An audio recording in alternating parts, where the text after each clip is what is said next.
Oh, that intro didn't last long. I feel like that went like that. How's everyone doing? Happy Tuesday. Da da da. Hey, Michael. Michael Holloway. How you doing?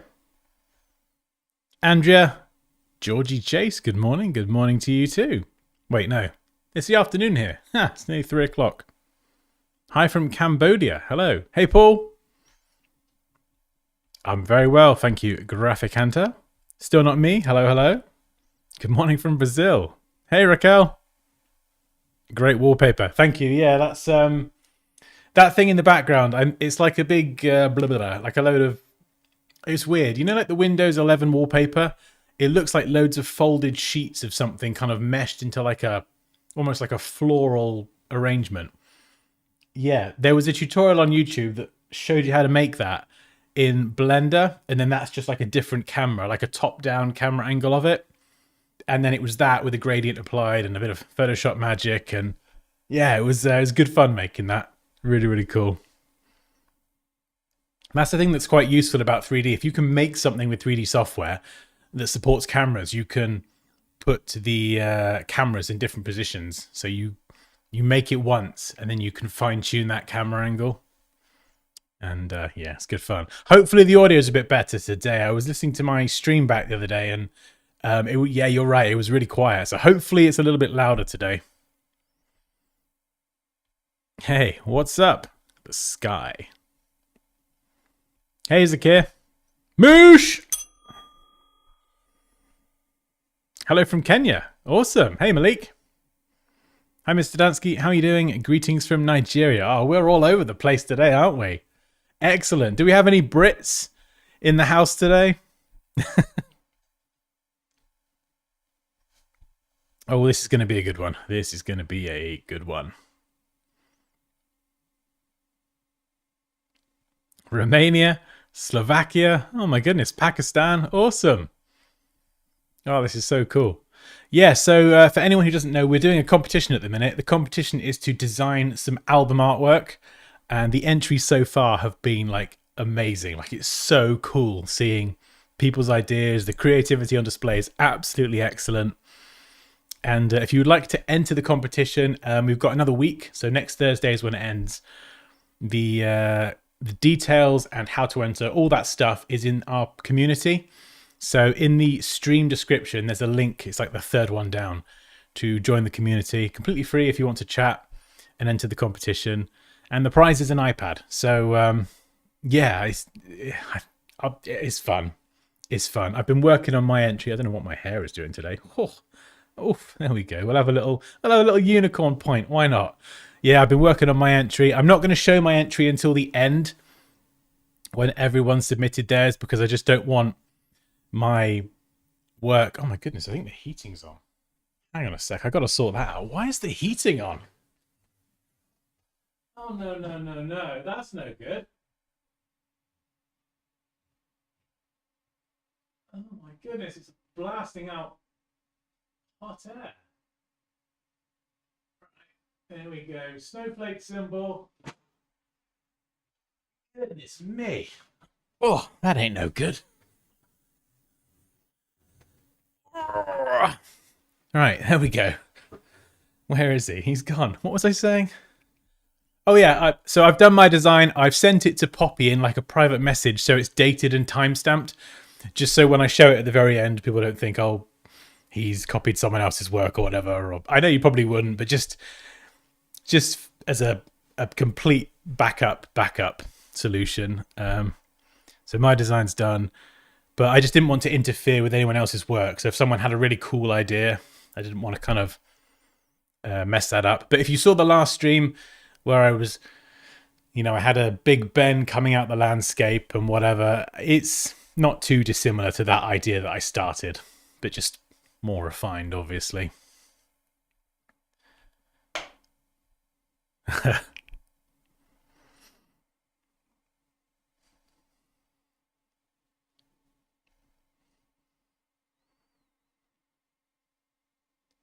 I'm not sure, Tommy. Yeah, I'm not sure. Which was $1. I mean, I don't know. You got the Creative Cloud plan for $1, but now Adobe made some changes and it's worth $20. I'm not sure. I think that might be something specific to certain parts of the world. I don't know. Yeah. I'm paranoid that somebody will come up with the same idea and post it before mine. Do you know, I got the same thing, Paul, when I was doing the entries for Benny's competition a few years ago. Yeah, it was like, please don't post my idea. And for the last competition in 2022, my entry that I showed you last week had a lot of tentacles in it. And Benny did his design before he announced the winner, and his design also had tentacles in it. Different design, but it was kind of like kind of similar idea, you know.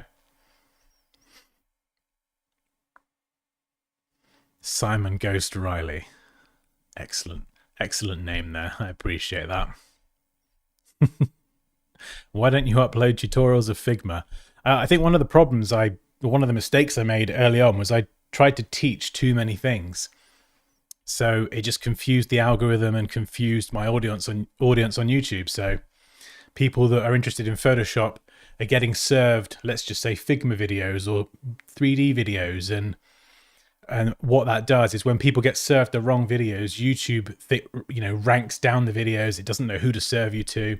So I kind of stick more to Illustrator and Photoshop now, but I am planning on teaching much more because I can do more than that. I'm not just limited to those apps. I can do After Effects and I can do Figma.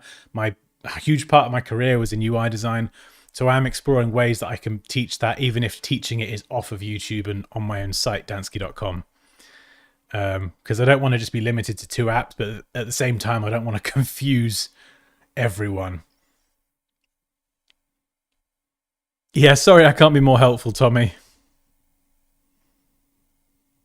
Oh yeah, no, I saw. I posted 4 album artworks. I know some people are doing multiple designs. It's nuts. Oh, Moosh, you're not looking at any. Okay, nice. Going in blind. I like it. Oh, thank you, Ghost. I appreciate that. I do my best.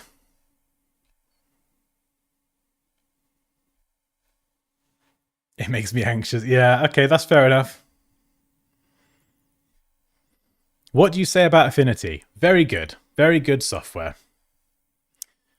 Right, why do I feel like I'm forgetting something? Oh, music. I've got no music. Ooh, let's do a bit of Muse today. Feeling cheeky.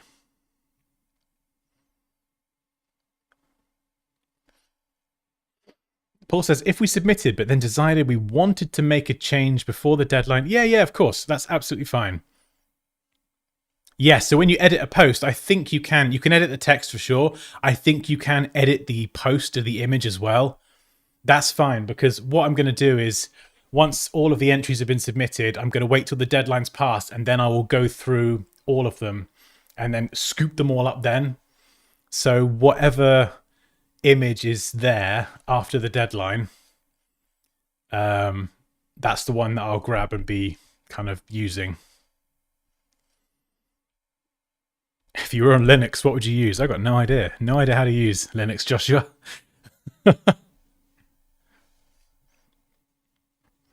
Hey, Rebecca. How are you?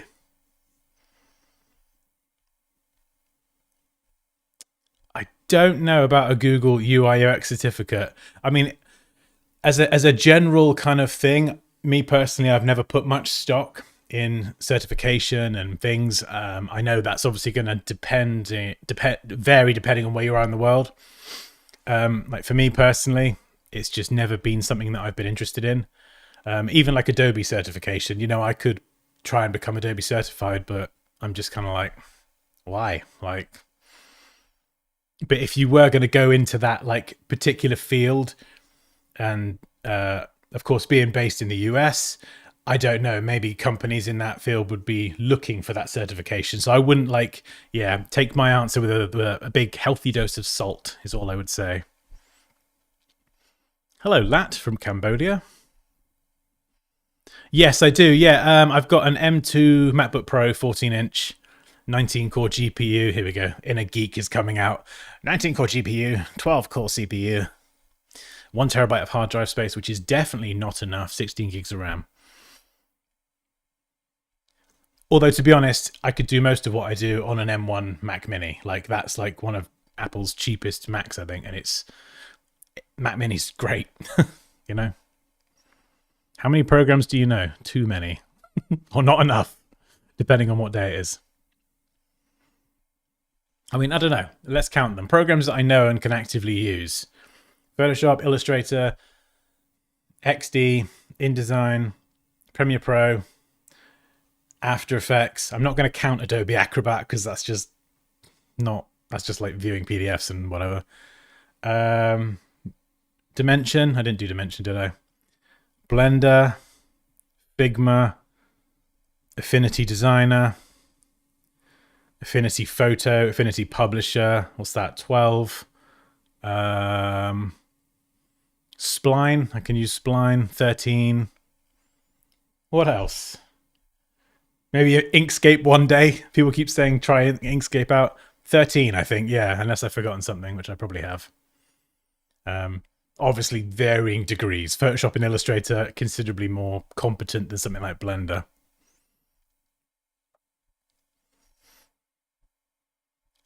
The spec of the PC behind that thing is blah, blah, blah. Oh, now you're testing me. That is an Intel i9 9900K, 16 gigs of RAM, 1 terabyte NVMe SSD storage, 2 8 terabyte drives in there to back up all the video stuff, and then an RTX Titan GPU.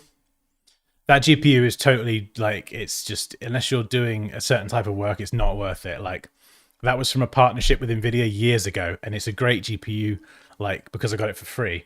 But if you were gonna like get a gaming GPU. If you're gonna do like work and productivity, 3D CAD, get a GPU that's more suited to that. That thing, the Titan, was amazing, but it's like a bridge between the two, and I think a lot of, at least for games, it was just never really optimized because it's just so like expensive.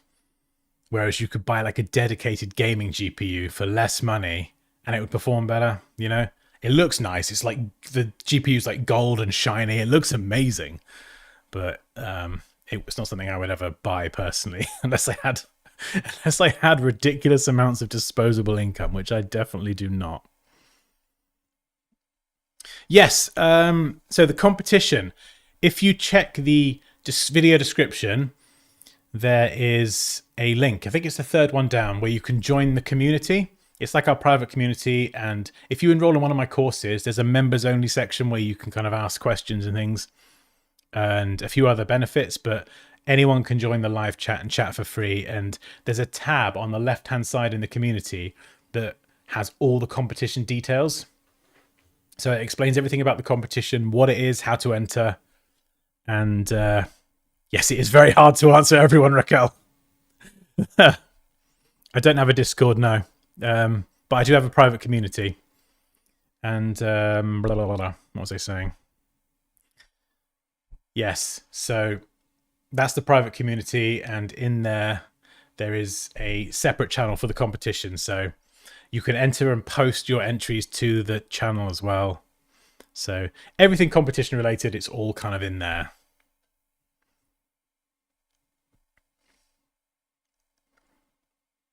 And it's kind of nice. It's nice having a platform and a community independent of social media because, I mean, there's many different reasons and why I would like to do that and why I've done that. But one of the big ones is I don't trust social media. You know, these days you say the wrong thing, boom, they delete your account and you're gone.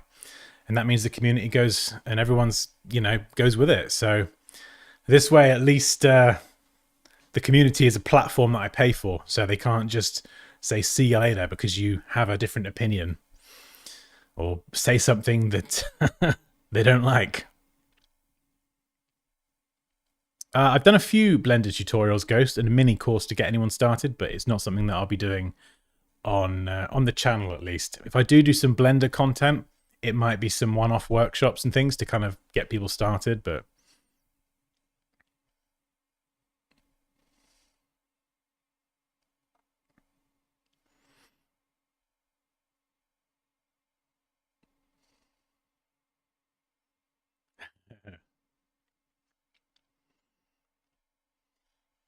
Right, we're going to kick off in a minute because we've got a lot of good stuff to cover. And if you're interested in entering the competition, you're going to like this. I was going through, obviously doing my own entry, and there was just these things that I was doing that to me is just like I've done these techniques so many times that I've gotten pretty good at them, but they're things that it was like I should really do a stream on this and cover this. So if I just oh, and by the way, in the community with the post you can download all the images. So where is it? So for this competition we have 12 images, and you have to use all 12 images. Now that doesn't have to be really obvious, like this is the only image that I've not used yet. So I've got to get this in somewhere, and for my particular design it's pretty, I don't want to say useless, but it doesn't really fit anywhere. So what you can do, if I just open this up in Photoshop, is if you've got an image and you're like, oh, I can't really get this in there, I don't really want to use it. What I do in these sorts of competitions is I'll just maybe grab like a little piece of this image here and then just stick that somewhere on my design. And then go, there we go. It's included, the box is ticked, okay? So you don't have to use the whole image. I know using 12 images, some people were like, what? But, oh, sorry, I've not even shared my screen. Done it again. There we go. Right. So yeah, we've got the torn paper image. And you could just use that and maybe use it as a texture or blend it somewhere or whatever. You don't have to use all of it. Are we meant to see your screen now? Yes, Kai, you are.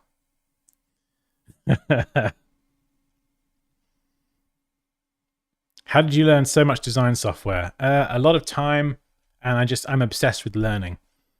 I love trying new things. Like my whole career had been two-dimensional design, UI design, logo design, graphic design, all that stuff. And then I just started doing YouTube for fun 10 years ago at the dining table. And it was like, oh, I need to learn video editing software. I've never done video before. Let's give that a go. And then it just kind of went from there, really. So I like using and learning new mediums and software to express my own ideas. So kind of like with After Effects, you know, if you're using Photoshop and Illustrator, After Effects is a good one to learn because it's like, oh, I can take my two-dimensional designs and I can make them move and animate them. Or with Blender, I can take my 2D designs and I can make them 3D. So it just kind of allows you to explore different dimensions and mediums with your ideas. Do you know what I mean?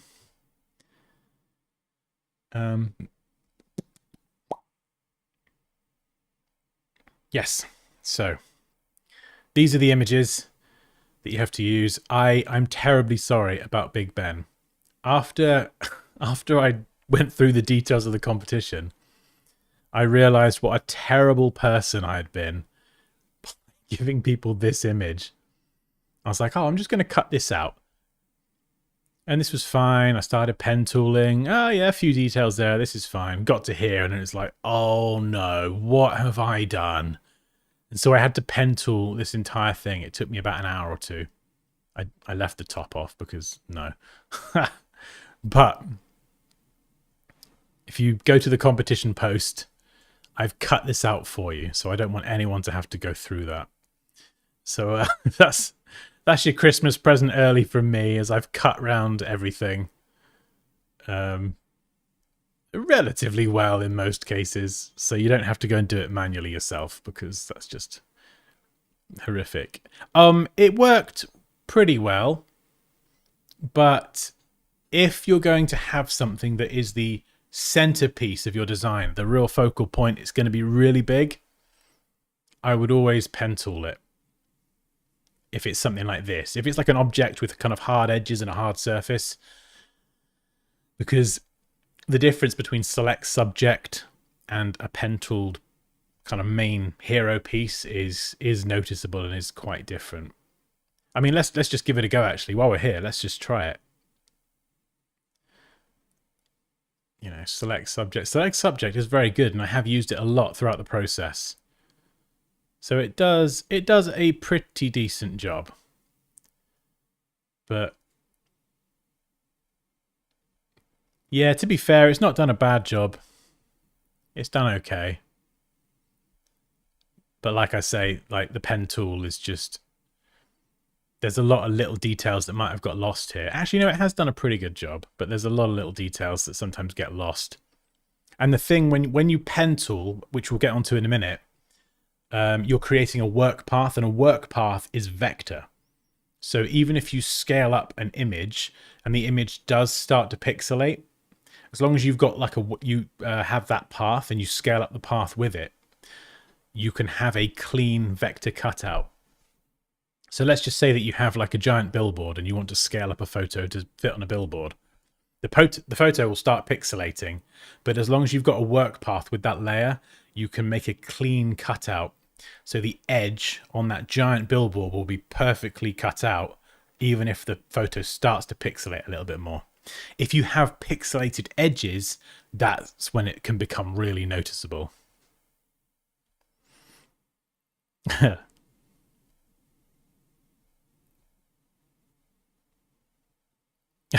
You're welcome, Billy.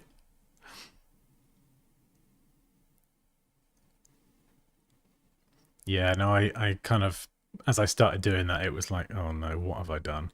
What have I subjected people to? But yeah, the pen tool is a good one to learn for cutting out. So if we'll grab the tools, we'll start with that. Actually, I've got a list. I've got a list of things to cover today. Cutting out objects is number one. Right.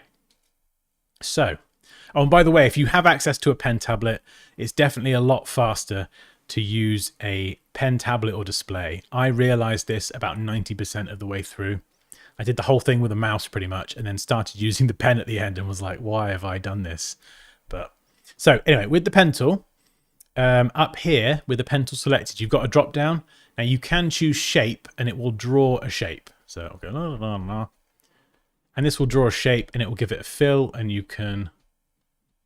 Oh, you can't change any properties for it. But basically we've got a vector shape now, which isn't really what we want. So what we want to do is we want to set this to path. Now anything we draw will be kind of like in Illustrator. You draw a shape and it's made up of anchor points and it's vector. But we can use this to make selections. So if I grab this here and zoom in nice and close, you can press cap locks as well, and this will switch, with the pen tool, and it will switch to a more precise cursor. This isn't very precise, I don't think, so I switched to this precision cursor, and we can just go in and drag out a curve. Now, usually it wants to follow this curve up with another curve, which sometimes can work quite well, but if you don't want to, just hold Alt or Option and click on that last point, and it will let you follow it up with a straight line. So I'm going to zoom in super close here. And I would always recommend cutting just inside, because if I go too far outside, in this example, I'm going to get this black outline around the edge. So it's better to cut into the product ever so slightly, or the object, rather than cut around the outside. So you want to cut just inside that pixelation. So I'm just holding Alt or Option and clicking. And clicking and dragging to get a curve. Look at this, we're actually doing some teaching today. We're not just messing around and having fun. Well, this is fun, but hopefully this is going to be beneficial. So I'm just going to go around really quickly. Now, the advantage of using something like a pen tablet is if you want to be lazy, you can quite literally just kind of dot to dot a lot of smaller details like that. But I prefer not to rush this because, like I say, if I'm using Big Ben as my kind of hero piece for my entry, then I don't want to rush that, you know. Cutting corners, nice pun, Dan, very good. Cutting corners with something like that is just not worth it, in my opinion. And there's a lot of things that you can just, like, most of the other stuff I did select subject, and I did it really lazy, but it's kind of... they're very small elements in my design, and I'll even draw some penguins as well. I'll show you later. My design actually has penguins in. We don't have a penguin image, but if you can draw, or you can at least draw semi-competently, it definitely does give you an advantage.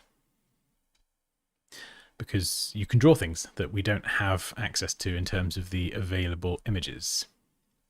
Right, let's do this nice and quick. I don't want to spend too long doing this. It reminds me of 2006, when part of my job I had to pen tool a football net, which took about 8 hours. And I intend to never do that again in my life. It was horrific. Alright, okay, let's, is that part of it? Yeah, so we'll just kind of go around here and we'll do lots of clicks to make this a bit scrappy. That edge looks a bit kind of broken away. And we'll bring this down. Well, that wasn't the best job. You can just Command or Control Z or Z if you want to undo. So if you mess up a path or you kind of stick the anchor point in the wrong place, that's fine. Just undo. All right, we'll do this nice and quick.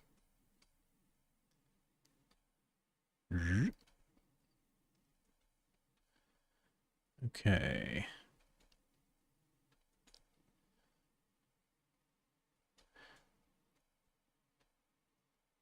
Yeah, the pen tool is one of those things that is difficult at first. I get it, it really is. But once you become familiar with the basics, like I'm no pen tool master, but I can use it competently enough to cut around things and draw shapes, which is more than ideal. And if you can learn it in Photoshop as well, it functions very, very similarly in Illustrator. So let's just go up here. All right, there we go. Back at the beginning. And there we go. You see the circle, that circle icon next to that first anchor point. That indicates that we're going to close the path. And we've now got basically a work path. Now, whereas we select objects in Photoshop with the normal move tool up here, to select and work with paths, we've got the path selection tool and the direct selection tool. Now, this is kind of similar to what you have in Illustrator. So I can click off this, I can reselect it, and the direct selection tool, that lets you move and edit individual anchor points. Now, the difference between this and Illustrator is this work path won't actually show up when you export your designs. So it's not actually a physical thing. But if we go over to paths here, you can see that we do have the work path, and we can click to deselect it and click to reselect it. So if you can't get rid of that annoying blue line, just click off of it and it will go away. Now, I think at the minute it's actually the wrong way around. If I just... Yeah, it's the wrong way around. Okay. So if you can see in the thumbnail here, the area that's grey is not part of the selection. The area that's white is part of the selection. And I'm glad it's done this, actually, because if we go back to the pen tool... the path selection tool, what I can do now is I can select this path, and up here I want to define whether it's going to be part of a selection or subtracted. So you can see there I went for combine, that top one, and that means that what I've got selected will be added to the selection. So now you can see it's the correct way around. Grey, which is just not selected, and then white, which is selected. If you've got a little hole, so let's just say there was a hole in this axe. So I'm going to go and we'll add a hole for the sake of it. So there's a hole now. Yeah, so what I want to do is with the path selected, I want to select this little piece, and then I go to subtract. Now it does this by default. I think in the latest versions it's quite smart. It never used to though. So if you get issues like that, I can select this now and mask, and you can see it knocks that one out. But we don't want to cut a hole there. So with the main selection tool, we can just delete it basically. Now, work paths. If you do a work path and then you deselect it and go and start creating another one, you can see it scrubs your path. So one thing we have to do that's super important is we've got to double click the work path, and you'll see this, and we can just save this. So we can now save that as a path. If I go and create another one, it will do another work path. So the work path is only the active selection. Once you've made that selection, please save it, give it a name. It's now part of your document forever. And the best thing about this is even a JPEG file that can't support transparency or anything, a JPEG can support a path. So what you could do is you could do the path, save the JPEG, and it will remember that path within that data, which is very, very useful. In fact, I can show you here by just saving it. There we go. So the path is now part of that JPEG file. And of course, if you wanted to cut out all of these tools, you could give them all work paths and you could name all of them. And the best thing about this is we can hold Command or Control over that thumbnail for the path, click, and it makes a selection. And if we jump back to layers, we can add a layer mask and then boom, we have an axe that is cut out, which is very, very useful.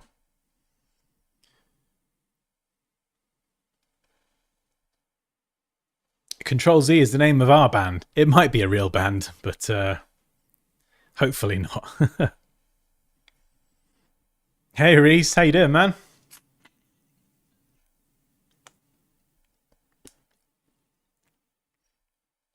Oh, hello, Poppy. Hello, hello.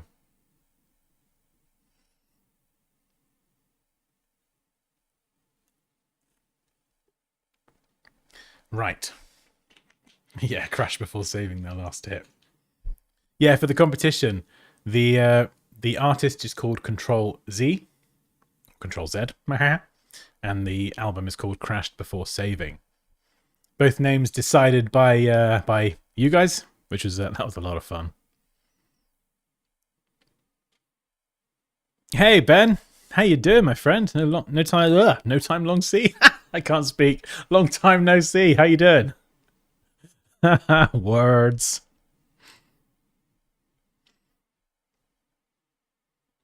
Slammed again, but extremely grateful for that. Hope you're well, friend.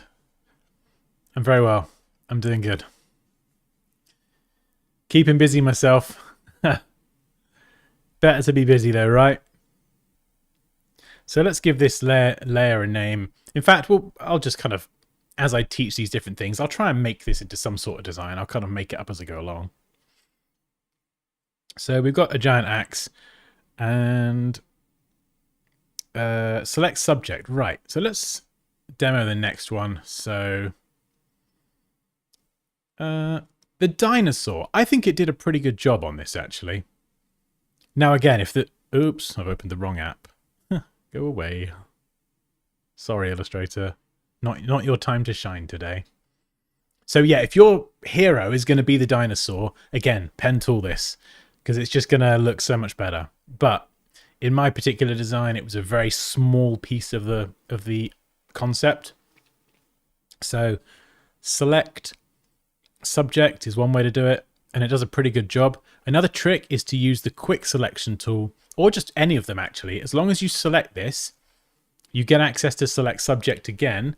You can also enhance the edge, so you can check that box, but you can also go and do a cloud-based select subject, and this will give you more detailed results. So I typically use this one if it's something that's a bit more detailed or a bit harder, and it's just a case of seeing which one gives you the best selection. It's cut the tail off there, which is not ideal, so and it's kept the tail there. So I don't know how that works. The one that's supposed to give you a detailed result doesn't. So yeah, I've had that happen before. Take it with a grain of salt. So just try both and see which gives you the best selection. And it's done a pretty good job. And what I would do in this case is it's done a good job, but it's not perfect. And I would go in here. I've got the layer mask selected, and I'm going to grab the brush tool. Now, there's three main brush features or settings that I use here for the entire thing. So let's go and grab this one, the soft round pressure opacity brush. This is one that I use a lot. And by default, that's got a hardness of 0%. So if I go and brush this in here, actually, let me just add a background so you can see what the heck I'm doing. There you go, white.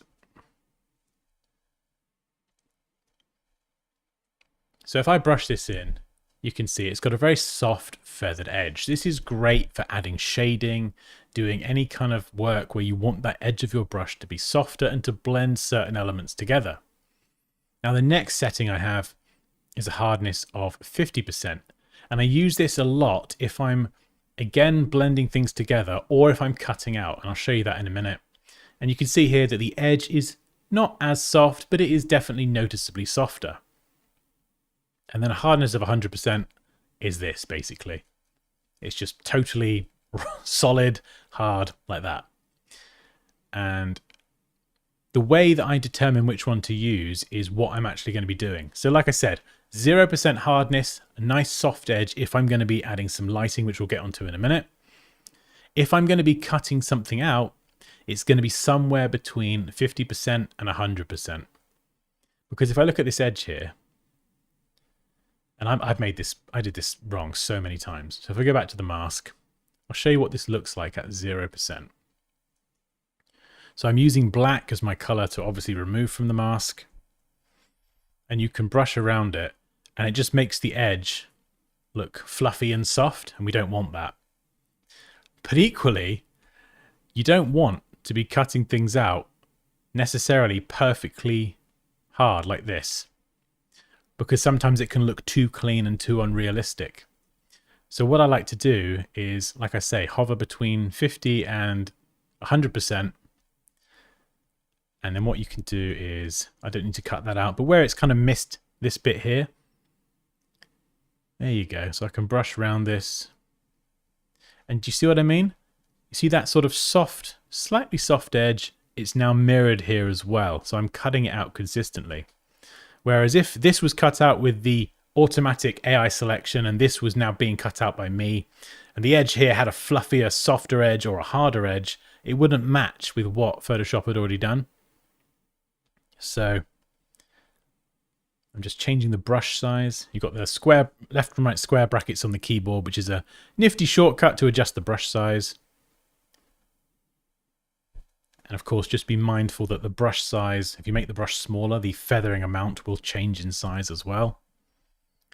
But yeah, I just have a slight bit of feathering so that between Photoshop making the selection and my contribution now, which is quite much more manual, we do have a consistently feathered edge. So let's just go around here. I don't know what those little pieces are, but it doesn't matter. They're gone now anyway. And you can see there we get that feathering on the edge.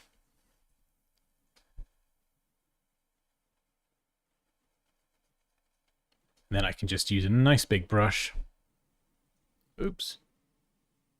Try not to ruin the dinosaur's foot. And there we go. We've got a decent enough cutout. Yeah. And then you can go through and just kind of remove bits of black and you get that same feathering. And just to show you kind of how this looks, when I talk about like a perfect cutout and how it's not as realistic sometimes, if I use the ellipse tool, we'll change that to path as well. All of the shape tools in Photoshop function the same as the pen tool, or they can do. So you don't have to use them just to draw shapes. So we'll position that. There we go. We've got a lovely path. We'll call it Moon. We'll make a selection. And we'll mask it. And if I go back,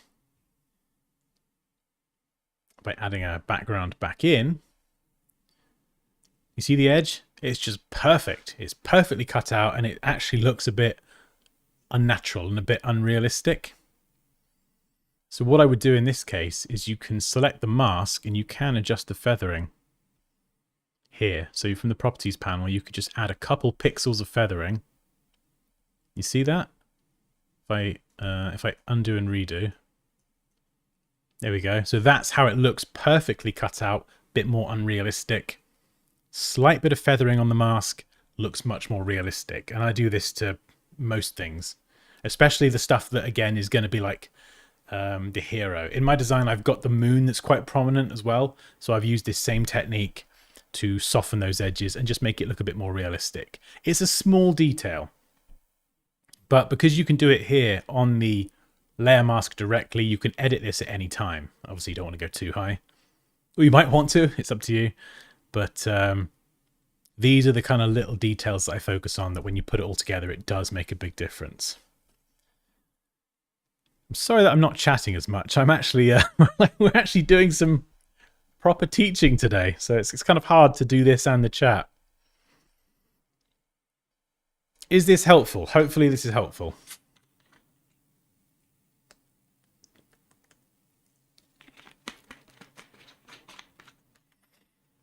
So we could, well, we've got the moon cut out. We've got a lazy selection of the dinosaur. We've got the axe as well. I'll kind of do a bit more of what I was doing last time. So we'll grab that and we'll just dump the the landscape into the main document I've got. And what I would typically do with this as well is I will duplicate this in. But this is still a raster graphic. So I've cut the axe out at 100% size, right? So it's full size. If I scale it up, it's going to pixelate. But this is its best size and best quality that it can look at. That was terrible English, but hopefully you understood what I meant. If I scale this down, make it really small, I'm like, yes! We're going to have an axe and it's going to go there. And then I think, oh, actually, no, that's terrible. I want it to be bigger. I'm going to scale it back up. Oh, hang on. You can see what's happened. We've destroyed the quality of the axe by making it smaller. So most things that I cut out, as soon as I've cut it out, the first thing I do is convert this to a smart object. Because I can always convert it back to layers. You've got the right click and convert to layers there. But now this is a smart object. I can scale it down. You can see it looks nice and crispy. And I can scale it all the way back up. And it remembers that quality. So it just gives me more flexibility. Now, I can't use like the eraser tool and a few other tools on a smart object. But the trade-off is worth it for me. And if you do want to rasterize it and you want to just kind of butcher it with all the tools you like, then you can do that. But by keeping it a smart object, what it means you can do is you could do select subject. You get a quick and dirty path. It's not great, but it's good enough. You can then convert it to a smart object, and then you can work on the actual composition of your design and think, I'll come back to cutting that out properly later. So you can just double click the thumbnail. You go inside, and then I can go, oh, do you know what? I did a pretty terrible job cutting that out. You can see it's got that weird kind of bluey edge. I like the way my design's going. I'm going to spend a bit of time refining this path later on. Because what you might find is you might cut something out and spend ages cutting out, I don't know, Big Ben, for example. And then by the end, you're not even using Big Ben in your design and you've wasted all that time cutting it out. So what I would do is do a quick and dirty selection. Once you've composed your design, you can then go back into these smart objects and you can refine that path. You can pen tool it, do whatever you like. Simply save this sub document, this smart object, go back to your main document, and all those changes are then updated. So for this one, I would probably kind of go back into the smart object and brush in some of the little chips. I'd make the axe a little bit more chipped and frayed around the edges. And I'd probably freehand this quite rough, actually. Just do that, save and close, boom, and it's back in there. And it looks a bit more jaggedy and a bit more chipped now. And of course, I can adjust the size and everything, and I'm not going to lose that quality. So that's what I do most of the time. I'll cut everything out, whichever way I do it, smart object everything up, and then it just gives me more flexibility. Now, it's going to bump up your file size considerably, and you will need, if you have like tons of smart objects, you're going to need more computing power for sure. But again, to me, it's worth it for the quality of the end result. Hey Marcos, hi, I'm a new subscriber. Amazing content. Please, I need pro tips on high-level typography. I'm kind of terrible with it. Thank you so much. High-level typography. I mean, I would love to see how do you define high-level typography? When you think of high-level typography, what sort of thing are you thinking of? If you've got any examples, feel free to send it to me there. We could do a stream on typography. I'm no advanced typographer myself, but as you've probably seen, I know enough that I can get by and enough where I can design custom fonts and things. So,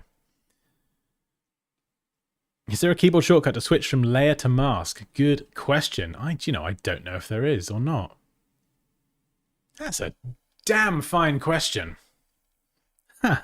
I'm gonna have to look that one up.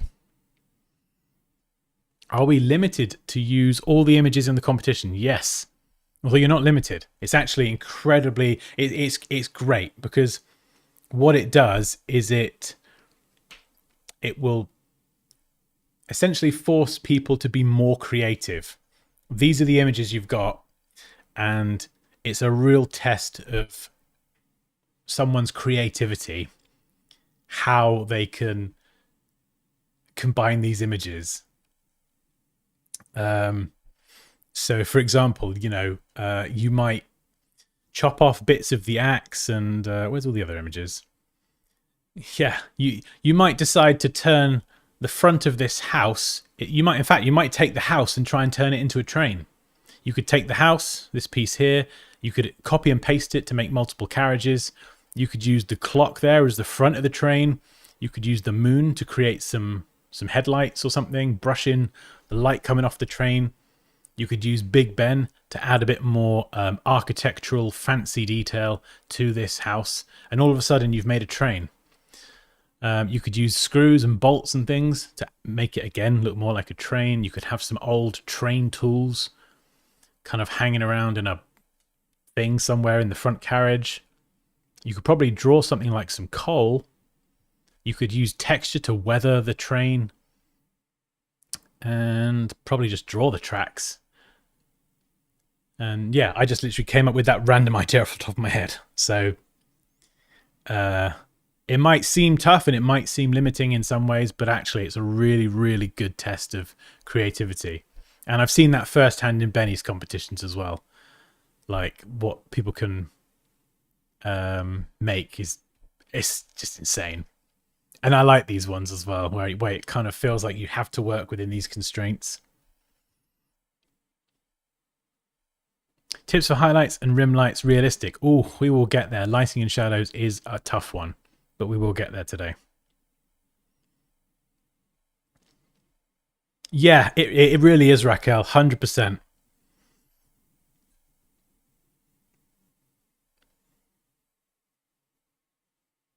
Yeah, camera raw is a really good good thing as well. We'll jump into that right at the end. Now I'm paranoid that Dansky will give away my idea. I mean, if anyone wants to send me their idea privately in the community as a message, that's fine. I'm not going to share it or anything. So if you did want to do that, Paul, or tell me your idea, just to make sure that if I do, I probably won't, but if I did another stream on anything like this, just to make sure.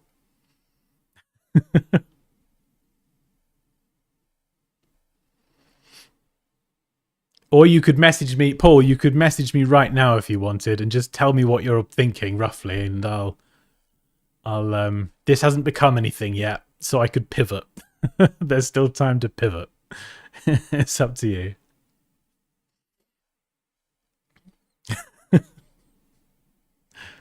Oh, good, Raquel.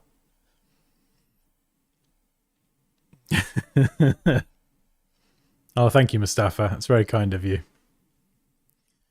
Right, where did we get to on my little list? Right, we've done cutting out with the pen tool, select subject, masking, feathering the edges. Cool, right. The next one is balancing exposure. And this is something that it seems simple, and arguably the solution is quite simple. But it's something that I see a lot. I see people not doing this a lot, and I didn't do this for a long time as well. So, I don't know, where should we put this? We could bury the axe in the ground, maybe. Something like that, I don't know. Just to finish, actually, with a bit of masking. What we could do is we could add a layer mask to the smart object as well. And again, we're going to go back to this. I don't want to use 0% opacity because this is how I used to do it. I'll be like, oh yeah, let's blend that into the landscape. Now, of course, that doesn't look realistic, does it? Do you know what I mean? But at the same time, we don't want to have 100% because that doesn't look realistic either, because the quality of the photo down here is not great. You know, when you zoom in quite far, it does degrade, it does soften, it's not sharp. So we want to kind of find a hardness that, no, it's still a bit too soft. Go a bit higher, go into the mid 80s. And then I can, yeah, that looks about right. And it matches the quality of the landscape behind it. Now it's kind of going behind the road, so I'll need to move it all down. But also position things where the landscape is. Like, use the landscape to your advantage. So if I just kind of brush all this away here, right? I could do that. I could do that and go, look, the axe is in the landscape. But I can make this more believable if I use this little hill, you see this little mound? I can use that to make this look even better. So I'm just using the hill and brushing around that. So particularly in the landscape, there are a lot of shapes that exist that I can use to my advantage. And again, I can go and soften that edge a bit more if I want to later on. And I can even just cut into this randomly and just kind of try and make some more hills. So I'll make a bunch. There we go. Super quick. I'm doing this all with a mask, so it's not destructive or anything. Obviously, that doesn't look too bad. And when you zoom out, you know, obviously I can refine that, but because it's all on a mask, I could refine that in 2 or 3 hours from now. I don't need to do it now. I just need to kind of get my concept looking good first. Right. But the problem, this is where lighting comes in. This is the problem now, right? I like where this is going. Giant axe just been slammed into the side of the countryside by one of the gods or something. I don't know. Whatever your concept is. But the problem is that the lighting on these two images is totally the opposite. Because sometimes we can Photoshop the lighting to be different, right? There's a lot we can do to change the lighting. But on the landscape image, you know, if I just mark this, let's have a look at the landscape image where you can see here, we've got a lot of shadow there. We've got shadow here on the mountain. We've got shadows kind of here. And we've got some highlights there. And highlights around here. So this tells me, looking at this image, that the light is kind of coming from this direction. That's a shit arrow, Dan. Come on. There we go. The light is kind of coming from this direction and towards us a bit. You know, we've got lighting here. And we've got lots of shadows here. So I'm defining the direction of the lighting. Well, if I look at the axe, the direction of the lighting for the axe is coming from there. It's lighting up this side. This whole part here is completely in shadow. So, again, another pun. I've kind of got my work cut out for me here because I've got a choice. I can either go and try and fix the lighting and turn those shadows into highlights and add shadows on the underside, which is doable, or I could flip the axe around the other way. Or I could flip the handle around the other way. Again, I'm going to go into the smart object, duplicate that just in case I mess this next bit up. I'm actually going to rasterize this by converting it to a smart object and then rasterizing it. And I'm going to try and use the quick selection tool to select I want just the handle. I don't want the top. I think I've got that there. And then we're going to go to Edit, Cut. This will copy it to the clipboard, but it will also cut it from the document. I can then paste it back in and flip it around. And I think I need a little bit more document space. So I'm going to go to Image, Canvas Size. Because the Smart Object dimensions, they will be the size of the image when you first make that Smart Object. So let's just bump it up a ton. I can't wait to see your entry, Dilshan. This is... I feel like this is going to be your home turf. If anyone's seen Dilshan's work before, you'll know what I'm talking about. So we've got the handle, and then we've got the axe head. So I'm kind of flipping it around to turn this to my advantage. We'll save and close, and then I fix the lighting. Already that looks better, and it just makes my life easier. Now the axe blade or the axe head is not too much of an issue, because the lighting on this isn't so obviously one side. You know, this side being so dark gives us a lot less color data to work with. The best type of image, really, if the lighting doesn't naturally work like this in terms of direction, is to have an image where the lighting is flat, just completely evenly lit, because then you can add shadows and highlights equally across the entire thing. When you've got specific shadows and highlights coming from a certain direction, you've got to try and make it work for you. Also, just a quick question. Are you enjoying this stream? This is a lot more kind of actual teaching than normal. So I'm quite focused on the stream, but are you enjoying this? Is this helpful? Would you like more of this stream, or do you prefer it when we just kind of arse around and do whatever? I had a thought the other day, and I was like, I love our chill chat streams, but you're loving it. Okay, but I thought, yeah, maybe we do something that's a little bit more teaching, and there's like a focused outcome, you know? No, just kidding.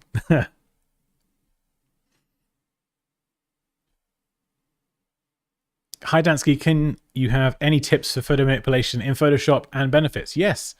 Watch this stream. Stick around and watch this stream. This stuff is gold. Okay, so we've got... I mean, this has done a big chunk of the work, actually, but we also need to kind of figure this out here, because this looks a bit weird, especially with this bottom part being so well lit and the countryside being so shadowy. And... sorry if I keep zooming in and out like that. I've got keyboard shortcut syndrome, and I just press them every 5 seconds. It's a bad habit. Yes. So you don't have to enter the competition. You can join the community, download the images, and follow along with what I'm doing here if you like. Feel free to just copy this and have a go at this. This is one of the best things you can practice, right? And I mean this is trying to combine all 12 images together is tough, okay? If you're using all the images. But I think the best, what's the word I'm looking for? The best like drill or thing you can practice to get better is pick just 2 images and focus on combining those together well. So you get kind of the lighting, the shadow, all that stuff right, the color correction that we'll do in a little bit. That stuff needs to be good, because if you can't balance the exposure and the color and the lighting between just 2 images, when you try and do it to 12, it's not all going to kind of blend seamlessly together. And these tips about lighting and shadows in particular are so important. Get that good at a fundamental level, and then once you've learned it, you'll be able to combine anything. It's the same principle over and over again, but it's just adapting it ever so slightly. So like you saw here, you know, I had to think on my feet there and think, oh, well, with this image, I could just cut the handle out and flip it around the other way. Problem solved. As you can see, there is a little bit of an artifact left over, a little halo from that selection, which isn't ideal, but I can very easily go in here. And if you had a background, sometimes adding a grey background can help identify these issues. You know, I would have spotted that straight away. and it's on the axe head. So I'm just going to quickly get rid of that. That's the downside of just using like quick selection or something. Sometimes you will get that little piece or that outline left over, which is not ideal. You'll see it on your design and you'll be trying to erase it in the main document going, why can't I get rid of it? But there we go. Let's just remember to turn off that grey as well. We don't want to pull that through. And there we go. We've got rid of that silly little thing, that line. Oh, good. Oh, good. I'm glad you're enjoying it. That's good. Yeah, I think I haven't even mentioned the courses yet, have I? Thank you for the reminder, Raquel. Okay, right, where am I? Poppy! We've got a promo. Do the thing. Yeah, so for anyone who, well, if you're enjoying this and you'd like to learn more about Illustrator and Photoshop, I do have a new Photoshop and Illustrator course coming. It's arriving on the 20th of October, and there is going to be, it covers a whole bunch of things, particularly the Photoshop course for designers. Actually, hang on, I'll show you. I'll show you rather than just me talk about it.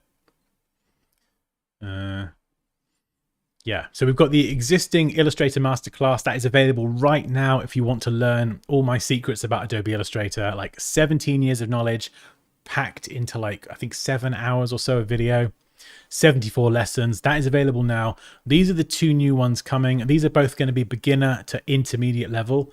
I think you'll be surprised with these 2, how advanced they do get, but they're more focused on learning the core tools and techniques that designers will use in the real world and learning them well. So that's kind of where the focus is. And the Photoshop one in particular, if I click on this, you can see some examples. So I don't know if you saw it just then. The guitar in the water, kind of like what we're doing now. Photo manipulation, combining images. The cupcake here, drawing shadows randomly and just, you know, these are 3 separate images. The marble, the plate, the cake, all combined together in a realistic way. Cutting out there with the pen tool, displacement maps, and even building like a burger mock-up with a surface. That surface is a 2D image, but it's made to look 3D with lighting and shadows and all this stuff. And yeah, the flames are added on top. There's loads of stuff that's included in this course.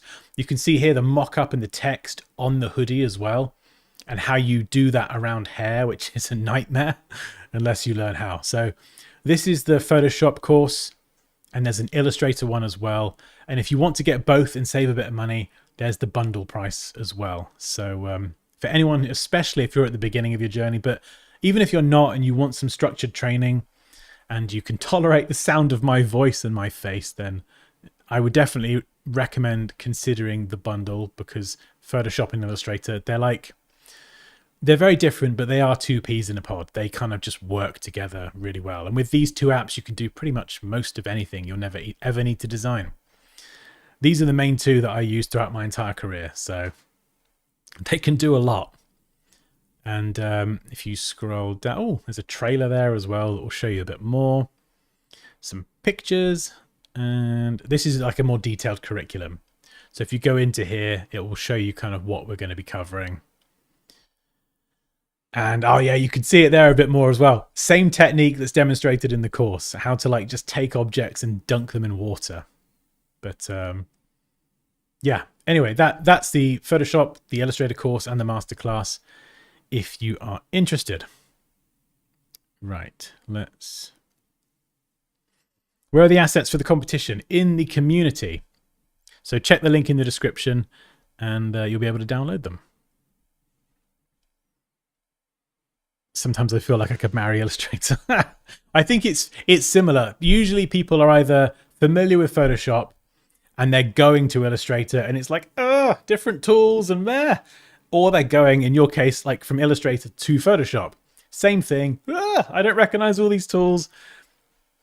But yeah, I promise that once you become familiar with both of them, you can just like I say, they're 2 peas in a pod and you can just flow between them. Quickly and easily. They work so well together. Hey, Alicio, how you doing? I did none of this.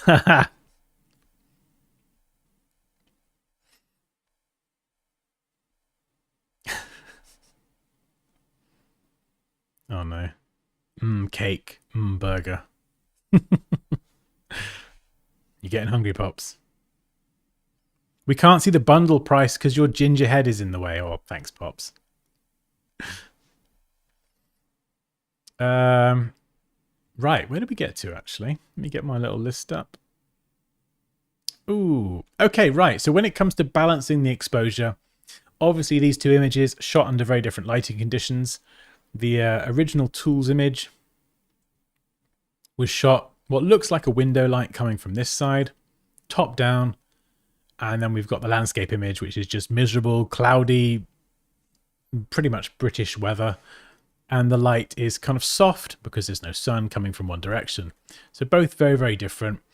The way I would go about balancing the exposure between these first two images is I would actually use this trick, and I love this. Add a hue saturation adjustment layer. Bring the saturation all the way to the left, and then lock this layer. Make sure that it's at the top. And with this layer locked at the top, what we can, we can clearly see now that these two images don't look like they fit together. The darkest parts of the landscape are especially dark. Not too dissimilar to the shadow, but the midtones in particular. You know, if I sample the colors here. So we've got the highlights, which are the light parts, shadows, the darkest parts. Midtones are those greys in the middle. So here are your midtones. Around here, there's like a big range. This is the midtones generally for the landscape. Like that. And then if I sample the midtones from the axe, you can see it's considerably lighter. So they don't look like they fit together. Sorry, I keep zooming out. I'm going to change my document size. We'll zoom back in. There we go. Just so I don't keep... Right. So we need to balance the exposure before we even get to the color. You know, so that's why we have this hue saturation layer. If I try and balance exposure and color at the same time, it's possible, but it's just harder. And we may as well make our life easier, right? So... the landscape, that's good. I like the landscape. I'm going to try and balance the exposure of the axe to the landscape. So what I'm going to do is add an adjustment layer just above the axe. Lots of ways you can do this. Levels, curves, and exposure. These are the three to go for. And I'm going to use curves. And we need to click this icon here to make this a clipping mask. You can see with the arrow, this is now clipped to the axe. So whatever we do is only going to affect the axe. And what I'm going to do with this is I'm just going to pull this down. And you can see it starts to make it a bit darker. Okay. Now, if I show you the exposure adjustment layer as well, curves, it can be a bit harder because exposure just has a bunch of sliders. So it's much easier. So what we could do is, let's say I want to do the same thing with a different type of adjustment layer. I'm going to drag the exposure down and I'm going to push the gamma in the opposite direction. So these three, you kind of want them almost running in a straight line. Same with highlights. If I want to add highlights instead of shadows, we get them running in a straight line. Now that isn't like a hard and fast rule. You can obviously adjust this, but if you're getting started, this might be a little bit easier than having to deal with this. That's why I'm showing you. So you can see there I've darkened it down. And I want to try and balance the exposure between the two images. So I want them to kind of look like they fit together in the same scene. And I'm focusing mostly on the handle at the minute. So I might, yeah. So I can kind of either darken, this is one of the limitations here. I can either darken this or I can use it to do highlights. So I might do one for darkening and then I might do one for highlights. And then I could label one of these highlights. And one shadows. It helps to name them because otherwise it can get confusing. And then I could mask certain parts for the shadows and mask certain parts for the highlights. So if I just kind of show you shadows. So that's, yeah, that's fine. We'll make it even darker. I'd go super dark with this. Obviously that doesn't look great. But if I invert the mask, and this is where you want that soft brush, okay? We don't want any hardness here. You might want a little bit, depending on the type of shadow, but I keep this very, very low. And I'm going to start brushing in some shadows with that soft brush.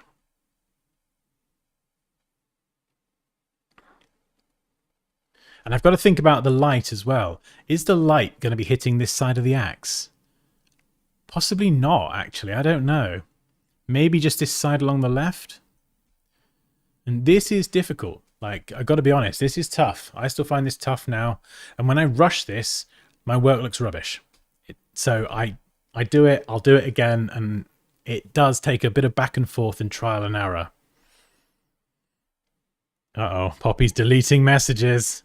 Have we got a spammer? No, it's not a live course. So the courses that I mentioned earlier, they're all pre-recorded, so you can do them at your own pace whenever you like. Oh, and I didn't even mention with the course as well, you get support from me. So if you can tolerate my voice and you like my face, oh, sorry, my head's in the way, isn't it? Then the courses enable you to get that support from me. So if you have questions, get stuck, I'll be there to help you. Ban me, Poppy. Grant thy wish. Okay, so shadows there. Now I'm going to do highlights. And I'm going to maybe brush the highlights there. That's where they're going to be, the light's going to be hitting. Maybe this edge on the top left. And actually, I think I would make this really extreme. Make it super extreme. Because then you can see the result a bit more. And obviously here's a bit rubbish. So I could always dial it back. And I can make the brush a bit smaller. And then maybe on the shadows, maybe you get a bit more shadowing right there. And quite possibly... Oops.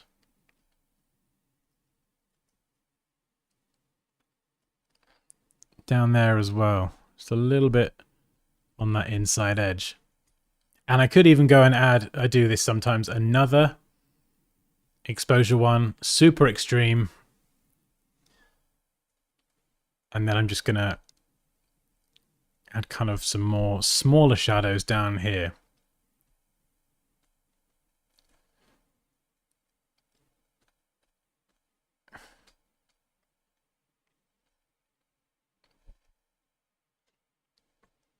And this definitely does take some trial and error. Now, because this axe is in front of the landscape, this is how I think, guys, because the axe is in front of the landscape, the light that was previously hitting this little bump here, that ain't going to be hitting it anymore.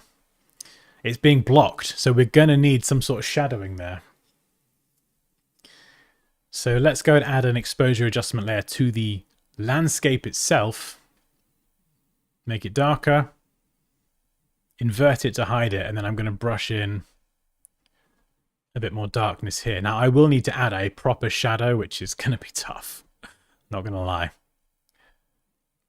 And if you find that this is too pronounced, what I would recommend is bringing down the flow or the opacity, and you can brush it in gradually, step by step. Much more subtly, so you can see the difference there.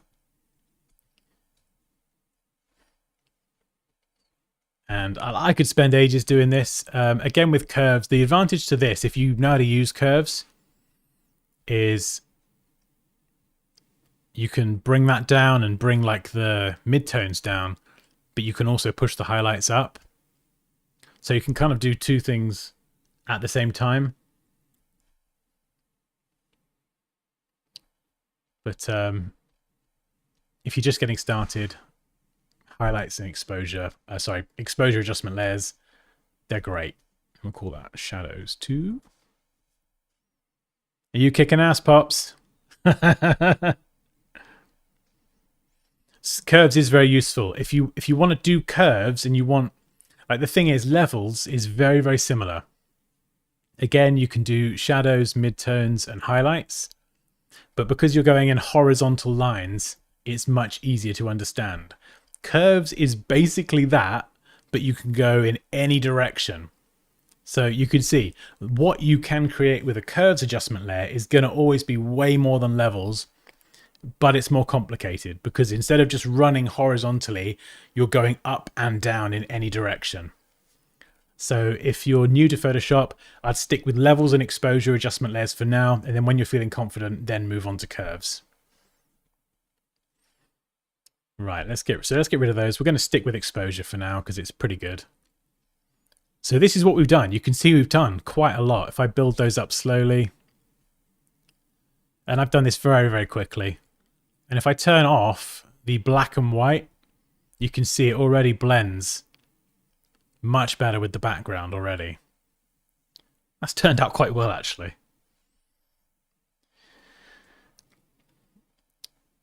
Oh, good job, Dan. Well done. You never know, really, until you turn that black and white layer off. You might think, oh, is this going to look good or is it going to look terrible? But no, it's all right. And then you can continue to refine this. So I'm looking at these highlights and I'm going, they're way too blown out. That is like more of a sunny day. I'm just going to dial it back. I'm going to dial it back a little bit, you know? If you have a dramatic light source, let's say you have like a blood red sun in the sky, you might want to add some red highlights. You'll go solid color, add your red, clip it to the axe layer, and then try some of these blending modes here. So you might go with linear dodge. Then you might kind of try and add that red coming from the light source, but we don't have a red blood moon sun in the sky, so that's not really relevant here, but that's how you can brush in colored highlights as well. Yeah, Poppy's the bouncer. She's on the door, isn't she? Exactly. Levels are more easy to understand. I didn't use curves for many years, so.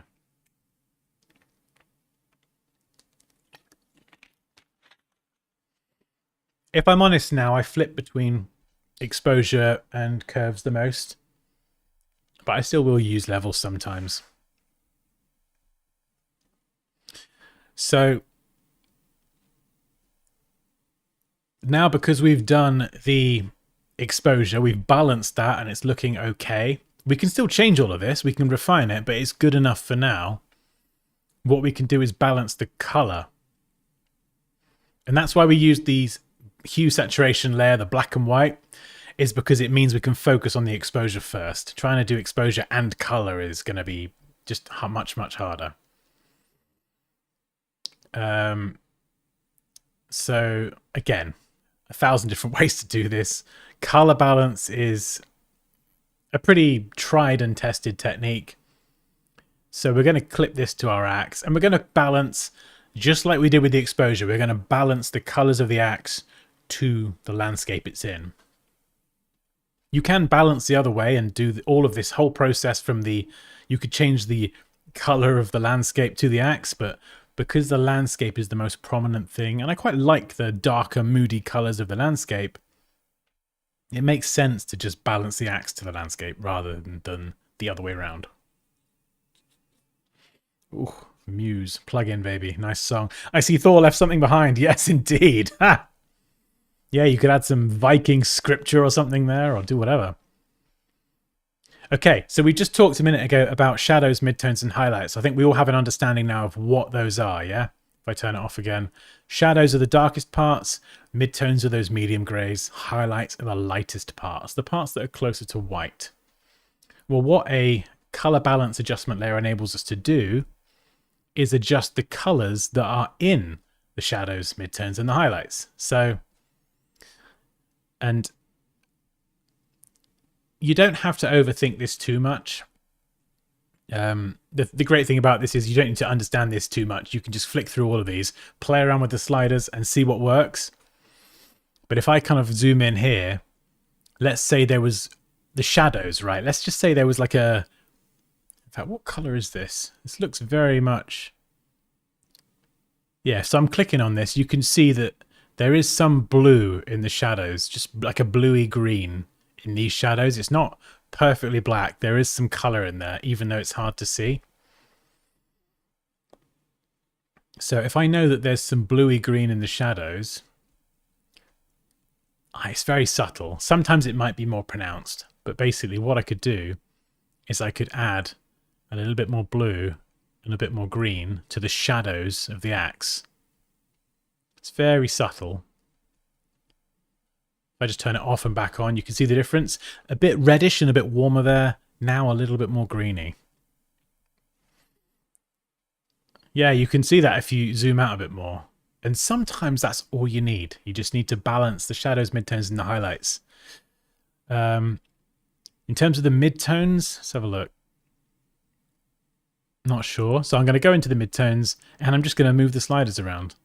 So, you know, warming this up here looks a bit weird. If I introduce a bit more cyan, don't know. Too far, you can see again, it looks weird. A lot of times you're only going to move these sliders very subtly. Some of them you might leave alone.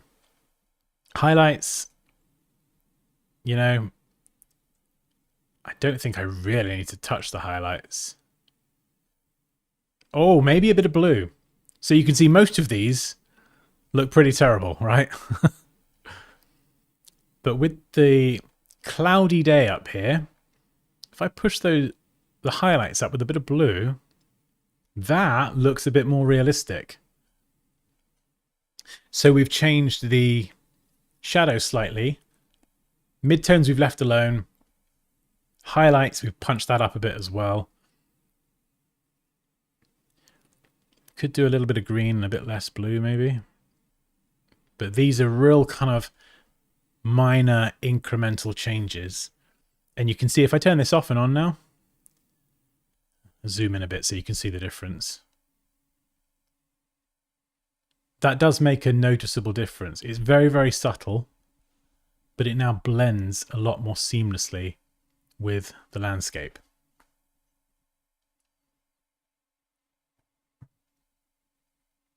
Time to add a red blood moon sun. Ha! We could do, yeah, you could add the moon. I mean, oh wait, no, I've got the moon. Ha! Yeah, let's stick the moon in there. Now the thing with, if I were to make the moon blood red and add all crazy like that, it would make this considerably harder. Because then we've got a different light source, but not impossible. And it is cloudy, so it doesn't really make sense unless we could kind of obscure the moon. You drop the opacity down. There you go, simple little trick.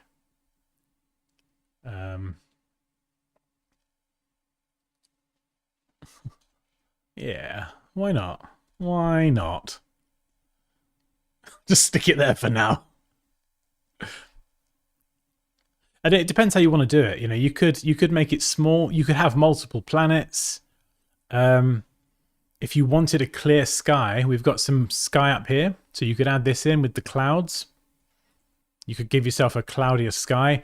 And this would actually change the entire scene because this looks like there could be sun here on this day. So if you didn't want the grey, miserable cloud here, you could add a bit more sun. You could add multiple moons, change their colour, make them into different planets. So we could colorize this and add a bit of colour and then do another one over here and have planets in the sky. There's loads you could do. I think we'll just leave that as a moon for now. And we'll keep it subtle.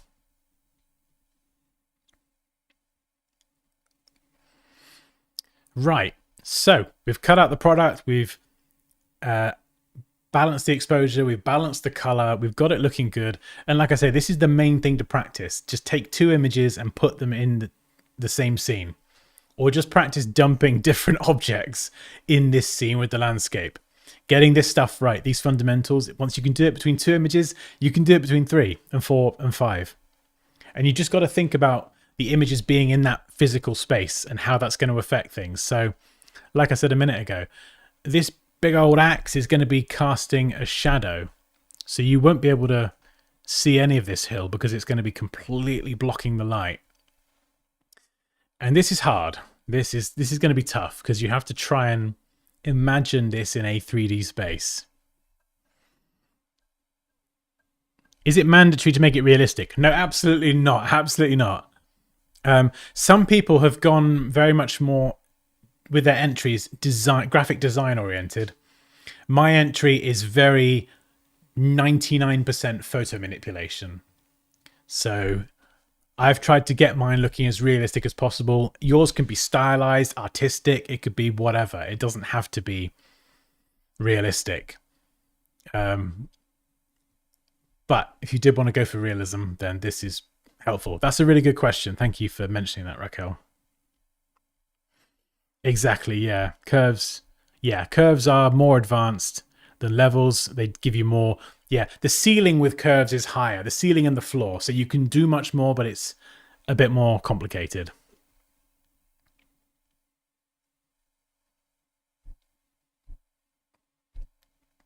Can I do the Photoshop and Illustrator course and join the job through remote job?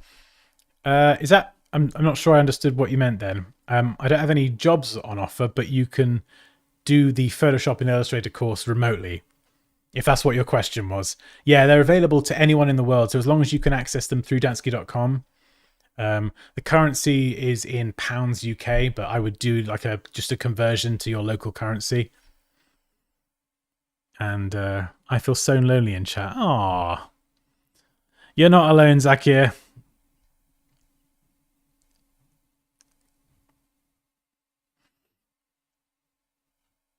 Yeah. Oh, you wish every stream would be like this. Hey, it can be. It can be. This kind of stuff, I like doing this. It's more teaching. It just takes a bit more prep time. So if you want more stuff like this, it just takes a little bit of time for me to get like something together, you know?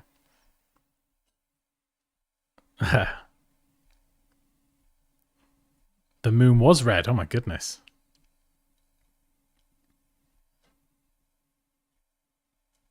Okay, let's have a look.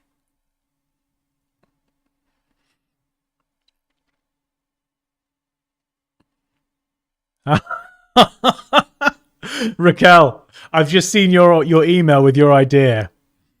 That is amazing. Like that's so good. Oh, yeah. So when I was talking about creativity and like the limits is the limit of what you can make is the limit of your like mind, what you can imagine. That is just insane. I can't wait to see that.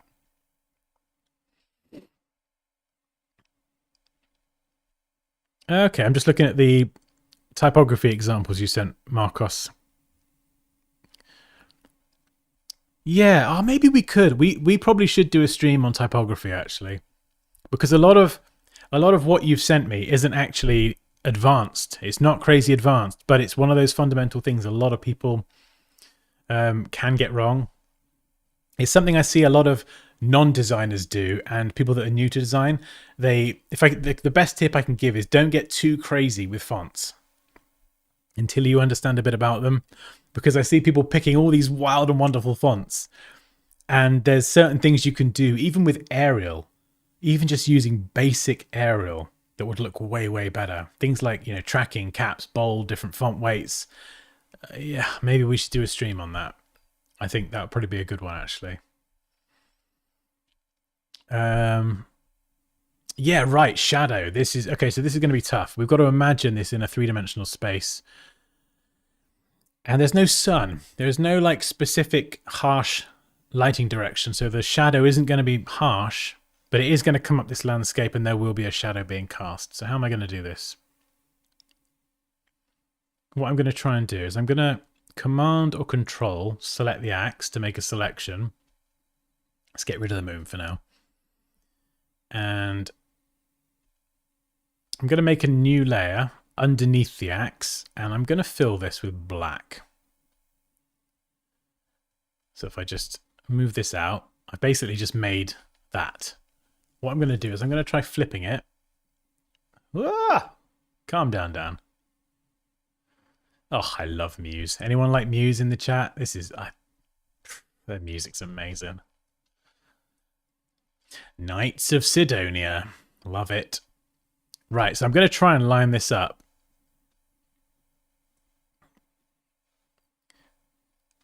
Oh, there we go. That's not too bad. Use the arrow keys if you want a bit more precision.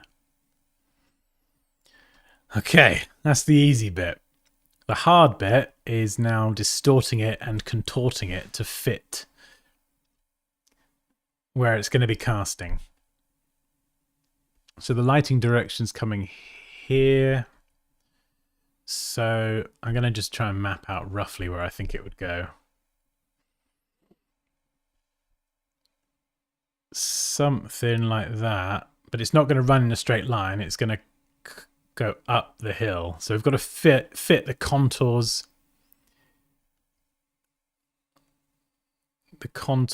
of the landscape. So there. And then it might continue there.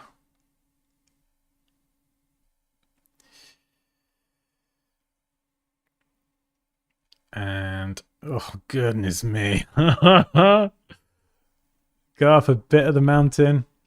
And this is hard, like, as you can probably tell, even I find this hard.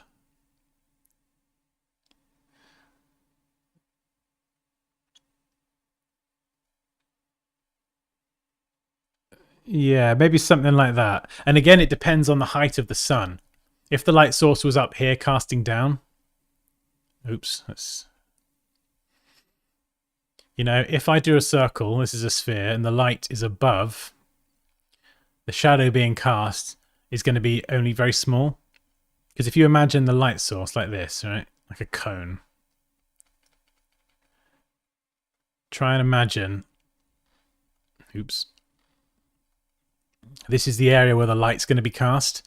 If the sun was lower, let's say it's a sunset, for example.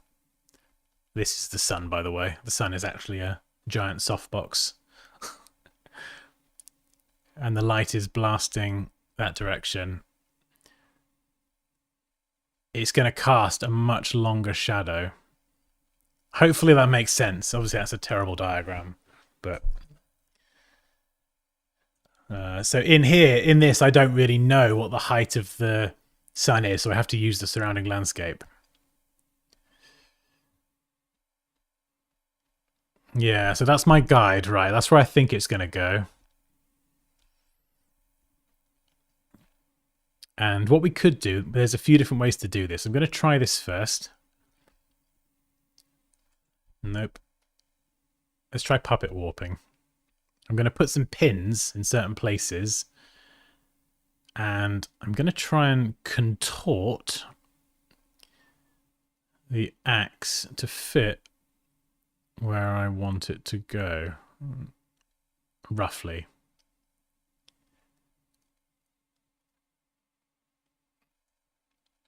And this might not work.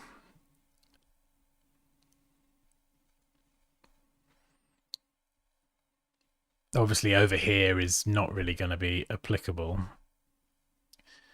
And let's just go to blending options by right-clicking that awful shadow layer. And what we need to do now, if I move this out of the way, you see here we've got the blend if section. You can drag this and you can see what it will do. Is it, oh, feeling good. Love this song. Birds flying high, da, da, da, da. You can drag the underlying layer and it lets that texture come through. This is obviously awful, it looks terrible, but the way to do this is to hover over the right side of that anchor point, hold down Alt or Option on the keyboard, and you can separate them. When you separate it, if we do it slowly, you can see we get a much nicer blend. We still get the shadow and the black of that shape, but it lets that landscape texture underneath show through.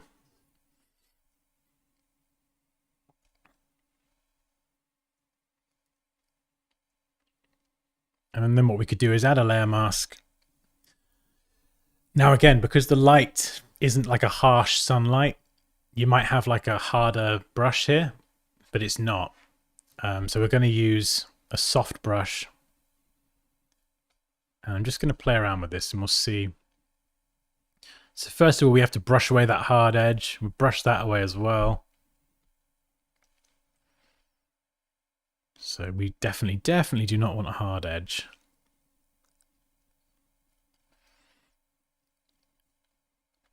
Yeah, and as you do this, you'll start to see kind of certain places look a bit weird. So I'm going to bring down my opacity here for like maybe 20% and just do the road. Because as the shadow gets further away from the axe, it's going to get less and less pronounced. It will become softer. It will become fainter. So something like that. That isn't too bad, actually.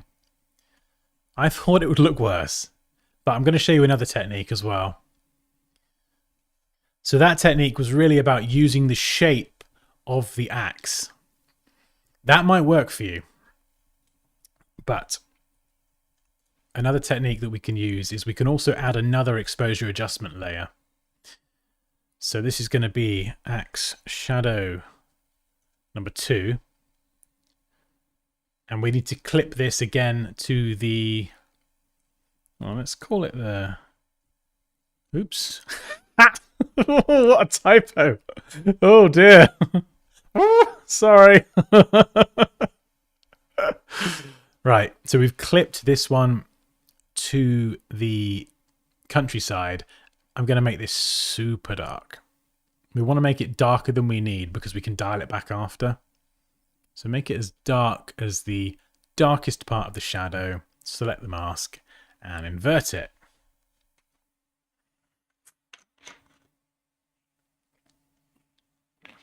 Oh, I've got to depart. Got homework. See you later, sir. Thank you for stopping by. Enjoy your homework. I'm listening to Muse, Raquel. Although, I think I'm going to change that. Oh no, this is a good song as well. I'm going to carry on listening to Muse.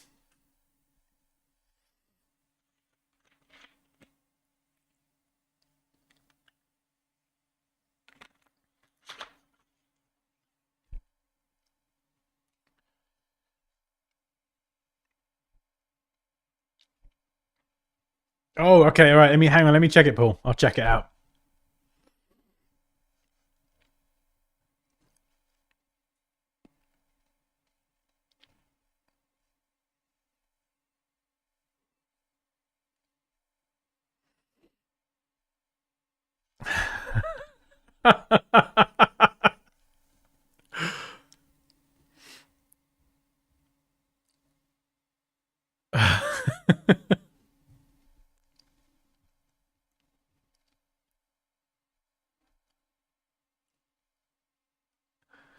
Okay, I think our ideas are different, Paul.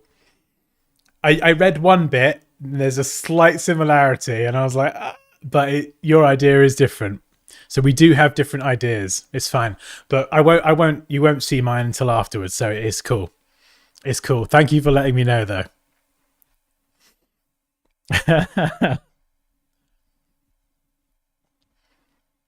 Oh yeah, definitely. Like, I think Benny's more of an educational channel. Like he said before that he doesn't like doing specifically tutorials, but if you watch his videos and slow down what he's doing, you'll see a lot of what I'm doing here I've learned from Benny and PhaseRunner. So slow their videos down if they're going quite fast and just watch what they're doing. You can see what adjustment layers they're using and all that sort of stuff. But yeah, OnCreate or NCreate, however you say it, is a great channel as well. In fact, I've got to link this video because I linked this to someone the other day.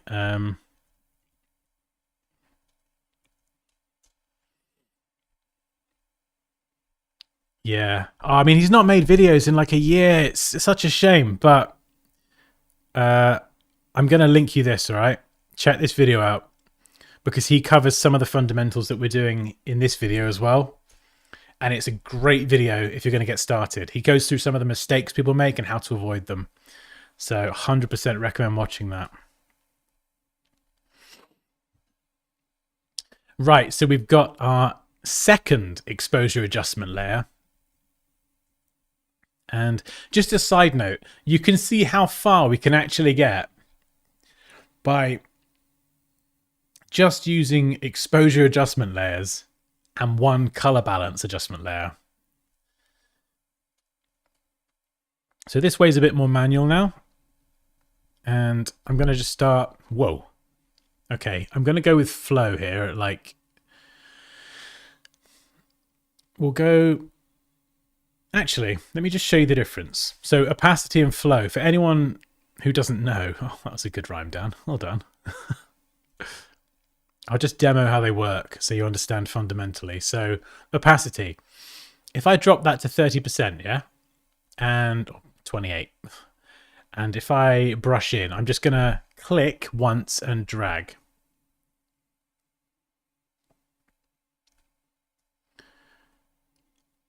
Okay, so what it's doing is it's brushing in black at 28% opacity. Opacity is basically another word for transparency.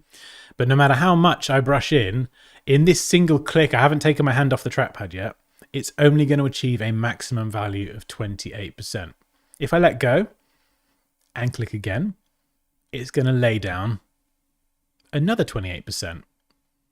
And of course, because I'm playing with opacity or transparency, if I brush them over each other, you can see that they do, you can see through both of them. And if I click again, it's going to lay down another 28%, but that's the maximum it can achieve. Flow is slightly different, because if I bring that down to 28%, let's be fair here, and I click and drag, oh, that isn't 28%. Hang on. Ah, there we go. Yeah, I picked the wrong brush. My bad. So if you click and drag with this... Oh, that's interesting. Okay. I think it's because I'm... It shouldn't be that hard straight off the bat. Let's try another one. Okay, there we go. It's a little bit more sensitive. It might be different because I've got a graphics tablet connected up, I think. So let's try a lower value. If I click and drag and go back over elements, even in the same stroke, it's going to build that up. So what I would do normally is if I'm brushing in some shadows, I might go for like 3%. And with the tablet or the stylus, I can just build it up. I'm just brushing over the same area and you can see it's becoming more and more pronounced. Whereas with opacity, if I do the same thing, it's not going to keep building up. It's only going to go to that maximum 10% value until I take my hand off, and then it will let me put another one down. Does that make sense? So with flow, it's great if you want to just kind of artistically brush it in and build it up and that, but you can run the risk of certain parts being uneven. So you can see here, if you spend a bit longer brushing one section than another, you can inadvertently make it a bit darker and it can look a bit patchy. So that's one of the main differences. Hopefully I explained that well. Photoshop Championship. Oh, I like the idea. How would that look? What's a Photoshop Championship? We've got the competition at the minute, but it's not exclusively Photoshop. So, yeah, what I'm going to do is bring that flow down. And I'm going to start brushing in the shadows. Now, this example, I don't need to worry about certain areas looking patchy or not, because you're not going to be able to tell. This is going to be really subtly done. There's a lot of detail and busyness in the landscape, so I can just brush around this. This is where it's going to be darkest, right? Not this bit here, because that's outside. We need the shadow to line up with where the axe is. So we're kind of just brushing that there. It's going to be real dark around here. We're just brushing out. It's going to get a bit lighter up here. This is why it's good to work at that low flow value. A little bit there. And there might be a bit of shadow being cast here. Coming up the hills.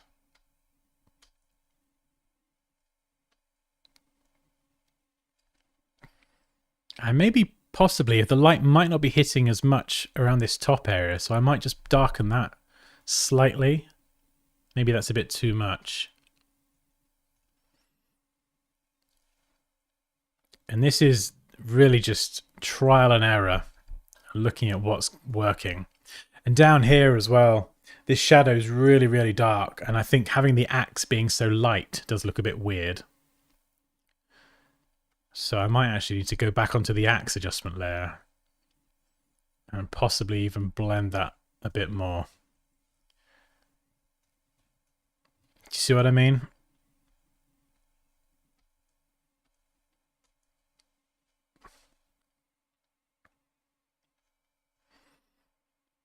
And if it is too strong now, I can always just dial it back.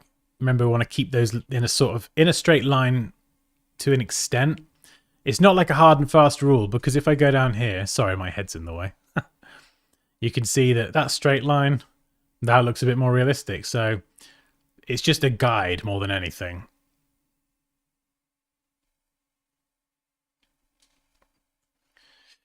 And I'm going to check that the exposure is still good. So I've got that adjustment layer, that hue and saturation I can turn on just to check that my midtones, my shadows, and my highlights are still consistent between these two images. That doesn't look too bad. You know, if there was a brighter light source, let's say I wanted to add a sun here, you might have a more pronounced shadow and it might be snaking its way up the hill, over the road, and up the mountains. And you might be able to see the shadow definition more. But because it's a cloudy day, it makes life easier for me, so...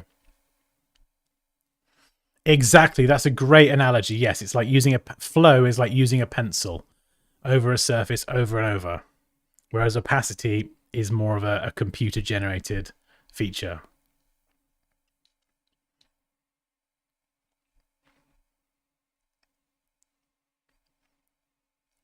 I would adjust one or the other, Raquel. I wouldn't use opacity and flow at the same time. I do if I'm being lazy sometimes.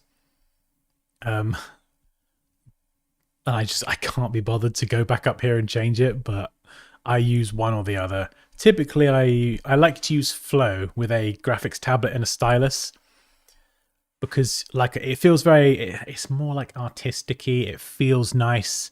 I actually physically enjoy doing a lot of the brush work. So even just then, when I was brushing in the shadows and gradually building it up and brushing more in certain areas, flow fits quite nicely with using a stylus. But if you want to do it piece by piece with a trackpad or a mouse, then you could use opacity as well. You can still do flow, but in fact, I'll show you another technique for flow. So I want to add some fog into the background. This distant landscape, I want it to be a bit foggy. So what I'm going to do is I'm going to add a solid color here. And, well, let's hide it first of all. And I'm just going to sample the background. So the kind of, the color that you want your light or your atmosphere or your fog to be. So we've got solid white. Obviously, we need to invert that because it looks awful. And then what we're going to do is make this nice and big. Again, make sure that we're using that hardness of 0%. Flow, I'd say about 2%, maybe. We could even hide the axe for this. And I'm just going to brush into some atmosphere. And you can see it very quickly, even 2% over the same area does build up. So the distant land is going to be foggier. So I'm going to brush over that more. This little hill here, yeah, that's going to be a bit foggy, but not too much. This bit up here, I might try and blend the natural fog in the photograph with the top. But I'm going to make that really foggy. The areas that are further away will be foggier. Maybe a bit subtly there. Not too much down here because this area is closer. And you can see the difference. Just by doing that, it makes it look a bit more foggy and a bit more distant. And again, you add a light source, blood red sun moon, you can change the color, or you can just drop the opacity to make the effect more subtle. But that's a really good way that you can add like a foggy atmosphere to the distance. And if we bring our axe back. So something else we can also do to add a little bit more drama is we can add some depth of field and a bit more blur. So with that, I'm going to make the countryside layer a smart object. Now, the reason I'm doing this is because when I apply this blur effect in a minute up here, if you don't do this to a smart object, it's going to apply that blur effect definitively. It will be final, you won't be able to change it, and then you're kind of stuck if you need to. Whereas with smart objects, if you go and add a smart filter, or you add a filter, sorry, it will add it as a smart filter, which means you can edit it or delete it. Oh, hang on, let me just read that, the Photoshop Championship. I would love a Photoshop Championship where you choose a theme, action, horror, adventure, or funny. Then choose a couple of images and people can make anything, but only using that selection of images. That's kind of what we're doing now. That's kind of what we're doing now. The competition isn't exclusively Photoshop.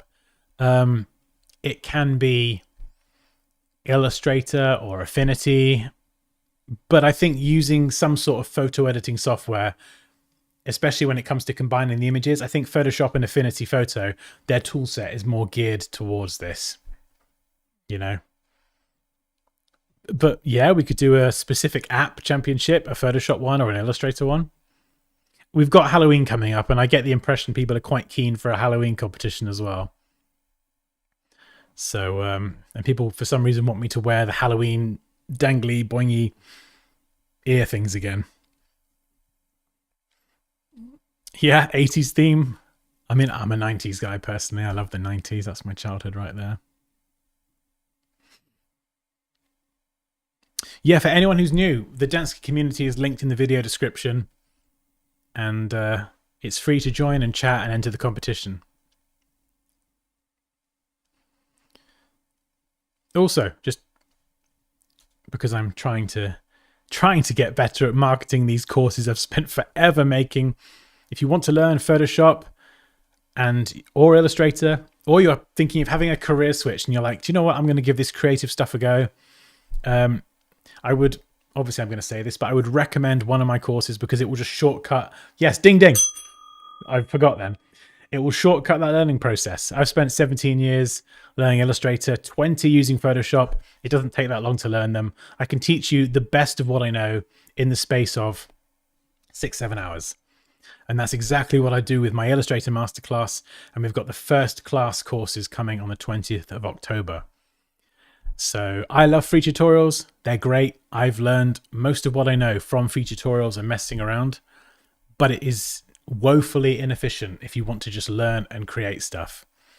The stuff that I'm teaching in this live stream took me years and years to learn, of practicing and doing it wrong. And yeah, like if I show you some of my old work versus now, it's like completely different. So I think with my courses, what I'm most excited about is the fact that I've made all these mistakes so you guys don't have to make them. I'll show you how to avoid them and just show you the best techniques to do the things professionally. And of course, if you like the sound of my voice and can tolerate my face, then that's always a plus. So yeah, that's the link to my courses, and roll on the 20th of October. I cannot wait. Hey, Anuz, how you doing? The excitement he gets when it's dinging the bell is great. I love it, Moosh.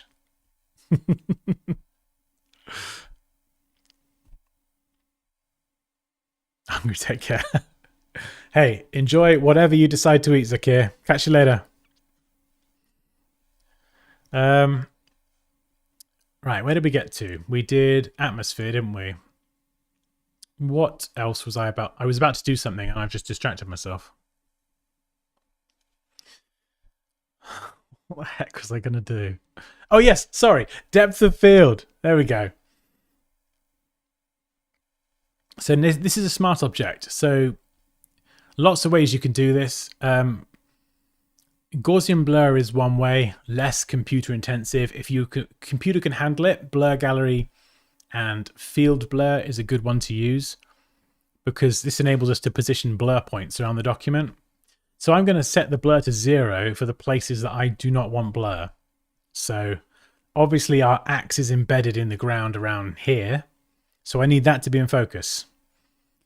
But over here, well, I want this background to be out of focus because I want some drama, right?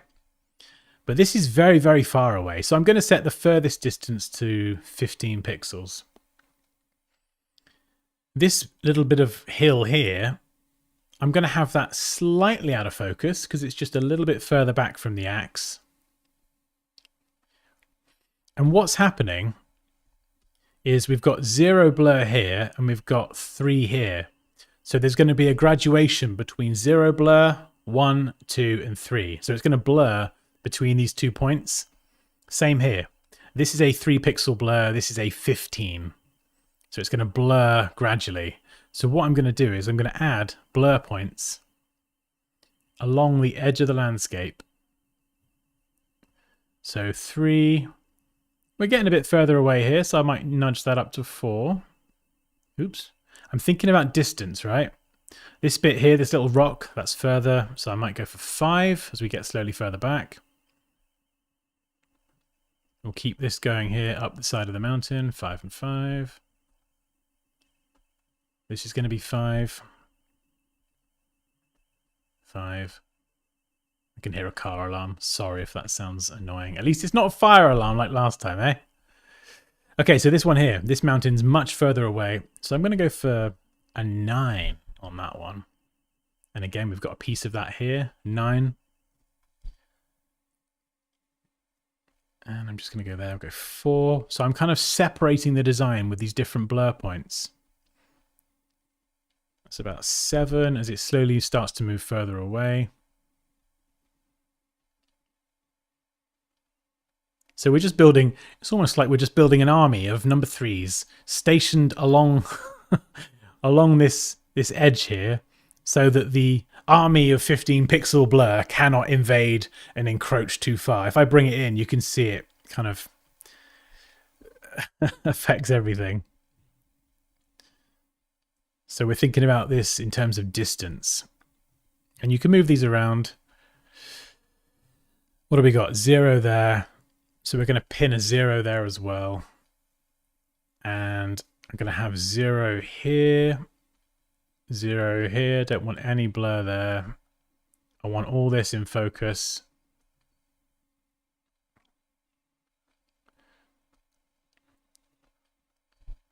That could be a 1 maybe. A 1 or a 2. And then maybe this mountain right here at the front.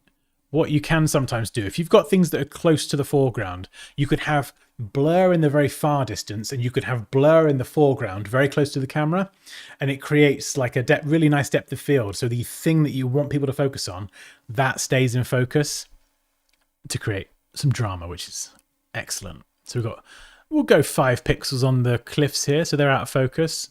It's a bit more generous than I would normally be, but I want to show you what I mean with this. Yeah, we'll go 2. And if you want to be a cheeky little cupcake, you can check high quality. Doesn't really do anything as far as I've seen, but... So if I just grab a color now, this is kind of where we've isolated the real focal point to. Oops. Remember to bump the flow up if you do drop it down. This is kind of where the focus is sharp in the image. And if I turn the axe back on, that's exactly where the axe lands. So if I turn this smart filter off and on, you can see here it is a smart filter, so we can hide it, show it, edit it, or delete it. We get that flexibility. So here, everything's in focus. And if I turn it on, it just blurs stuff out, which is cool. And something else we could do is I could actually be a cheeky little cupcake myself. And I'm going to select a bit of cliff here. We'll copy that and we'll go and paste it above everything else. Convert this to a smart object as well because I'm going to put smart filters on it. And we're going to position this something like that. And you could have this, you know, covering part of the axe to kind of help sell that depth. Now, obviously, this looks a bit rubbish and pixelated and horrible. But if we add an exposure adjustment layer and clip that to it, this is going to be something very close to the camera, right? So if we're on top of this hill, this is going to be right up there. And we're going to darken that shadow a little bit. And I'm going to actually blur this as well. So we could do the same thing. field blur. Crank it up a bit. Probably a little bit. I think I went a bit dark there. And let's add a little highlight to help separate it. It looks quite dark.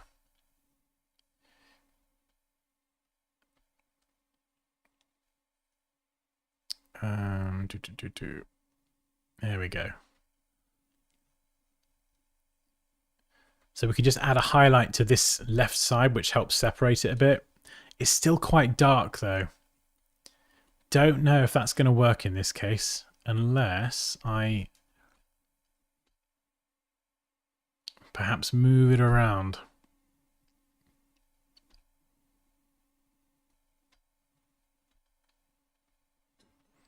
So the goal here is to throw this out of focus so it looks like a cliff that's much closer.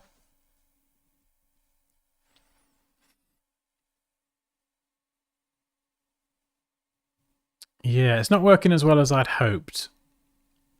What you could do this with grass and foliage as well. So if you have some grass or some bushes or something, or you could use like a grass brush and brush in some grass, you could have the grass really close to the camera and then blur it. Have I got a... Let's have a look, see if I've got a grass brush.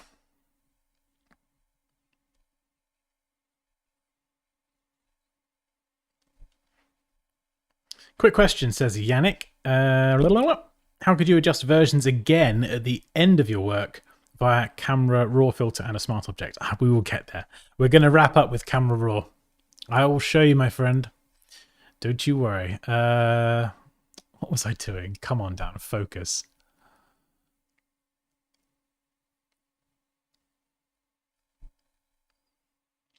What was I doing? Help someone. Layer 8. Come on, what was I going to do? Grass. There we go. Right. He's back. He's back. Let's pick a nice grassy color. And fingers crossed I've got a grass brush. I do. That's good. Have I got a good one? We'll try this. It will pixelate, making it bigger, but I'm going to blur it so it doesn't matter. Oh, that's not ideal. That's... Ooh, we've got leaves. I didn't even think of that. Okay, foliage. Let's stamp a bit of foliage.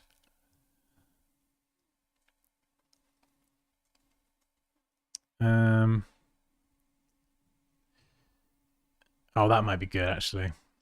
It's much better with a photo because you get the browns and the different colors. Obviously, a bush isn't just going to be straight green, but... oh, and if you like my collection of brushes, I'll show you this. 90% of these brushes all come from Envato Elements. So, oh, actually, I'll show you something awesome in a minute. You'll see why brushes are amazing. I've got my affiliate link in the description if you want to sign up and support me as well. Like, this is one of those subscriptions I've had forever, and I can't imagine not having them because they've got a bazillion fonts, which is, you've probably seen them before. But if I go to add-ons, brushes, and Photoshop, and I type in, I don't know, dust. You want to add some dusty particles. You get all this. This is amazing. Yeah, I totally get the subscription fatigue, but this is one of those ones that is worth the money, and it's not a lot every month. And like I say, like, you just get to download everything. Just download all their brushes. Yeah, it's just brilliant. Right, so let's try converting this to... oops, oh, sugar. What did I just click?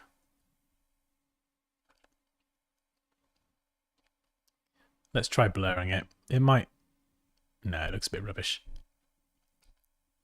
It's because it's got some transparency. But I'll show you what I was trying to do is you can do something like this. And then... Oh, actually, no, it doesn't look too bad. Well, it could look worse. Do you see what I mean? So if you have some foliage or you want to go and draw some plants, they don't have to be especially good, but you could bring it close to the camera and blur it. And it helps reinforce that sense of depth. You could even do it over here.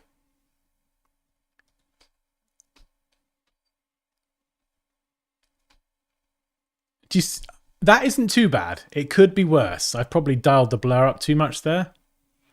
And it helps avoid any pixelation. And you could color the middle of that brown instead of having it all green. You could get that definitely looking good.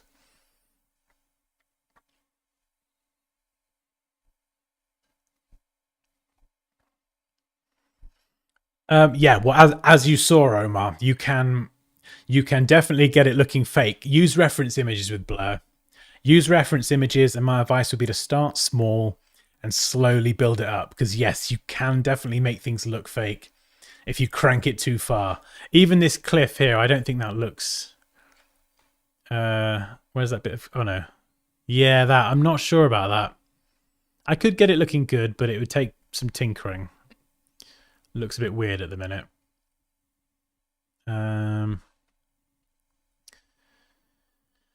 Okay. I'm going to try something else now. You will like this. So... This is I'm not going to show you my design, but this is a trick that I've used in my entry. And I can't wait to show you. I'm very excited. But if we have the countryside here, I'm going to go and select color range. Now this enables me to make a selection of a specific range of color. And because I'm using a very green landscape, I would say green is probably one of the most prominent colors. So I want to pick like a medium green, not a dark green, not a really light green or anything yellowy. I want to pick like a medium. And then I'm going to adjust this here. And as you can see, the area that's white is the area that will be selected. So you want to try and only select the green areas. And this is quite difficult to do from here. It might take a bit of trial and error. But I want the green to be selected. So I'm going to go with 117. And I'm going to click OK. And it's now selected, hopefully, a good chunk of the grass. Or the green. Then if I add a new solid color adjustment layer, or any adjustment layer here, it's going to affect only that selected area. So if I turn it white, okay, not too bad. I'm going to dial it back up a bit more. I want to select a bit more. We'll do the same thing again. And you can see we're not too far off, making the whole thing very, very snowy. Let's crank it up a little bit more. We'll keep going.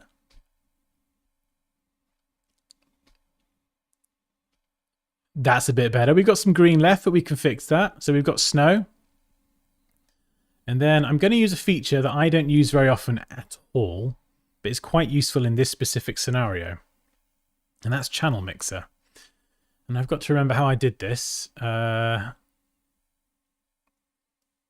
can't remember exactly which one I used. Might have been this one, yeah. Just to make it look a bit more snowy. And then I can use hue saturation and bring the saturation down if I don't want it to be too blue.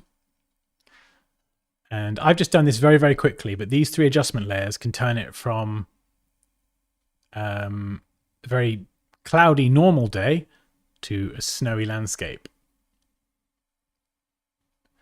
And if we just save that, and then it gets updated in the main document, and all of a sudden we now have to redo all of our color correction because we've changed something.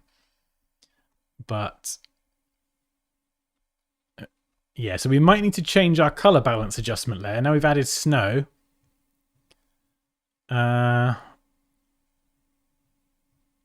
Color balance. So yeah, of course, this is going to be different now. And yeah, there we go for the midtones. So we're going to bring the blue, shadows. We're gonna make everything a lot colder, I think. So perhaps a bit more cyan, highlights. Yep, no surprise there. That makes a big difference. Cyan and blue.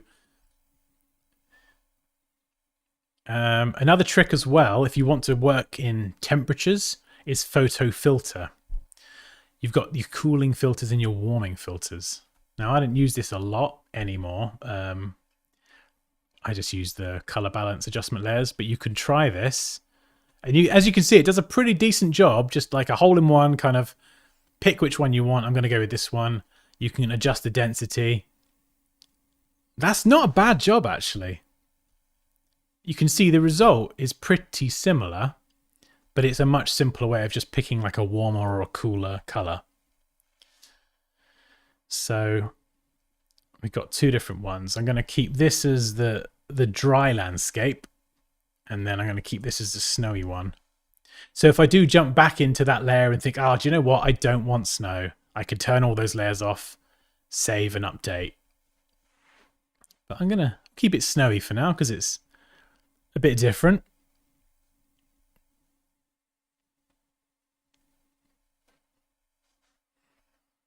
How do we make repetition like this less obvious? Sorry, which bit are you referring to specifically?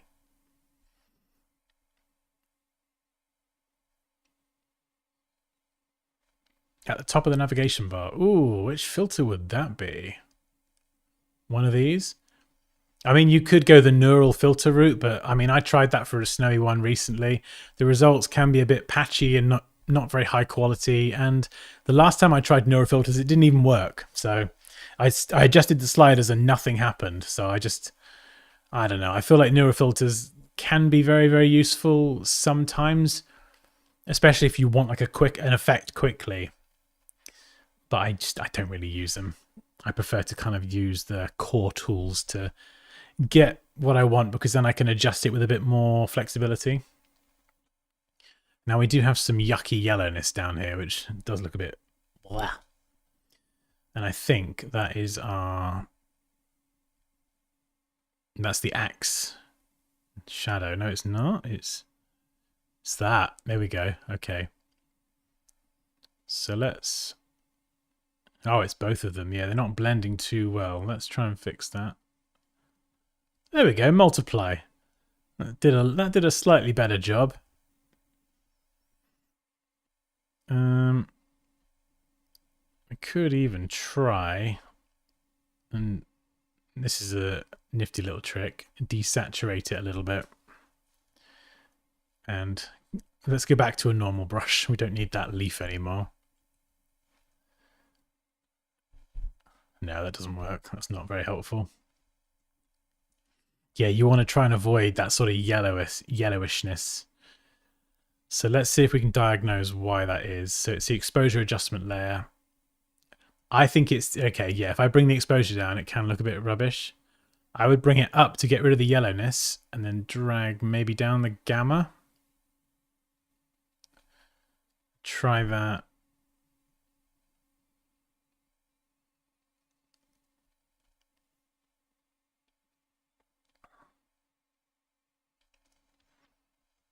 Yeah, it might take a bit of tinkering, I think.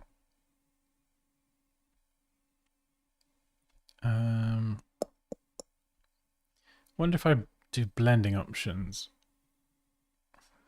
No. That's all right. I can come back and fix that later. So, okay, this is one of my favorite parts. What I like to do now is add some weather effects. So, as I mentioned, Envato elements. Did I get rid of it? Snow brushes. As you can see here, lots of snow brushes. I've downloaded some already, and where are they? Somewhere. We'll do a search for snow. And I'm going to pick one. It's that easy. Look at this. Click snow. And this is great because it's all different sizes, different blurs. So this particular brush will add snow to the entire scene. Some of the smaller ones seem like they're further away. Some of the other ones that are bigger and blurred feel like they're closer. Just a little bit of trial and error. And you could even make this smaller. And we'll stamp a bunch in the distance like that, and then just drop that opacity down because it's like further away and a bit subtler. So there's a few in the distance, a few up close. We'll drop the opacity down again. I don't want them to be too prominent.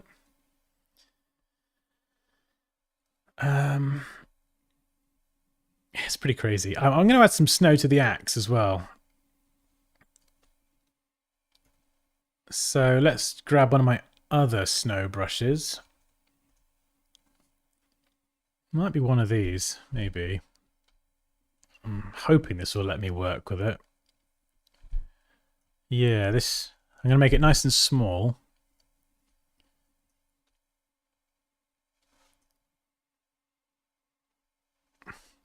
Just vary the size.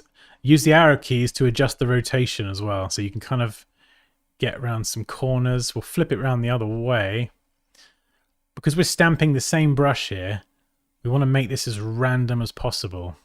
And we don't want it to look repeated.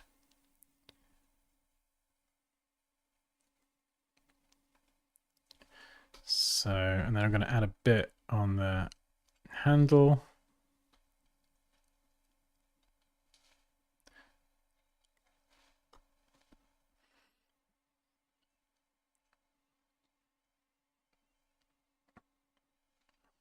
I'm going to try and do this quick. You can't really see it very much on here. I'm going to do this quickly, just for now.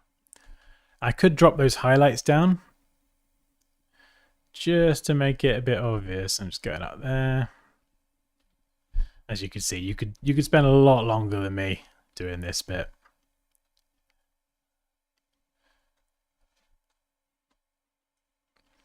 And let's add a layer mask. Once you've applied all the snow, don't worry about over snowing it and going outside of the axe. You can, of course, go and brush around here, or probably the easiest way actually is to just add this as a clipping mask and it will clip it to the axe. But the problem is actually that crops it so it won't go outside of the axe. And actually we kind of want it to just go outside a bit, because then it looks more like the snow is settling and building up in layers. So we don't want to have that clip to the axe, but we obviously don't want any floating snow either. So I'm just going to go along and have a little bit of a snow build up on the surface, but any floating snow we're going to just remove that. There we go. Floating snow be gone. It gets a little bit lazier up here, I think. Yeah, very lazy up here. And I'm just doing this very lazily with one brush. So, you know, you can use multiple brushes to mix up the randomness. And we'll call that settled snow. You can see it better if I dial my highlights down, which this is why the flexibility in doing it this way is so good, because I can just dial it down. Yeah, that's way better. Before it was too overpowering, and because, like I said, there isn't like a sun or a light source here, it was just a bit too much. Let's use another snow brush. We'll just do a little bit more.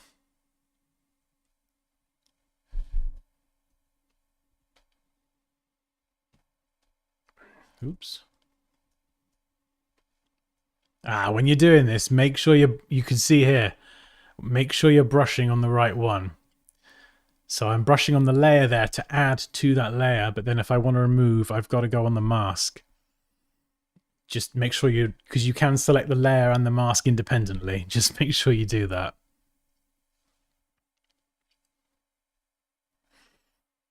Always avoid yellow snow. Yeah, exactly, Paul.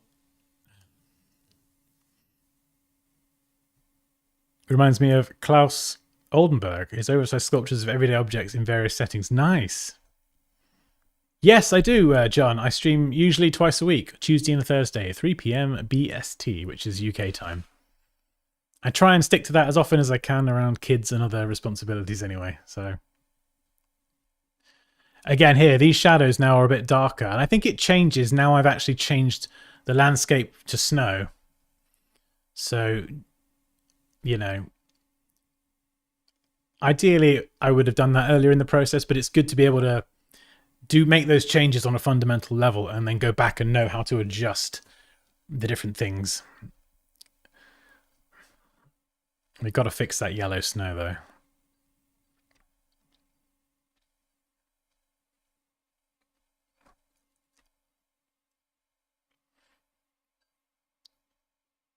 Yeah, it's definitely those shadows it doesn't like.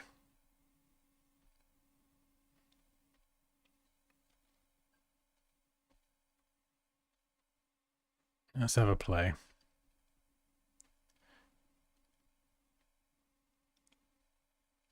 No, I think these shadows are better.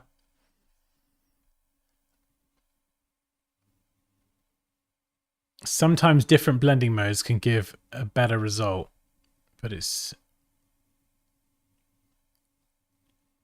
not liking it here.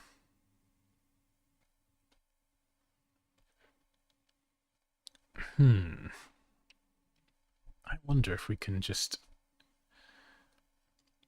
apply a photo filter and cool everything down. See, this is what... Oh, that does a pretty good job. This is kind of cool, actually, because now that we've blended the axe and the snow and everything together properly, we could actually apply a filter to the entire scene and give it the whole thing a different vibe. So you see what here? You could like warm it up a little bit, or we could go for a cool filter and make it even more blue and cold. Maybe just even 10%. Yeah, not too bad. That's all right. I like that.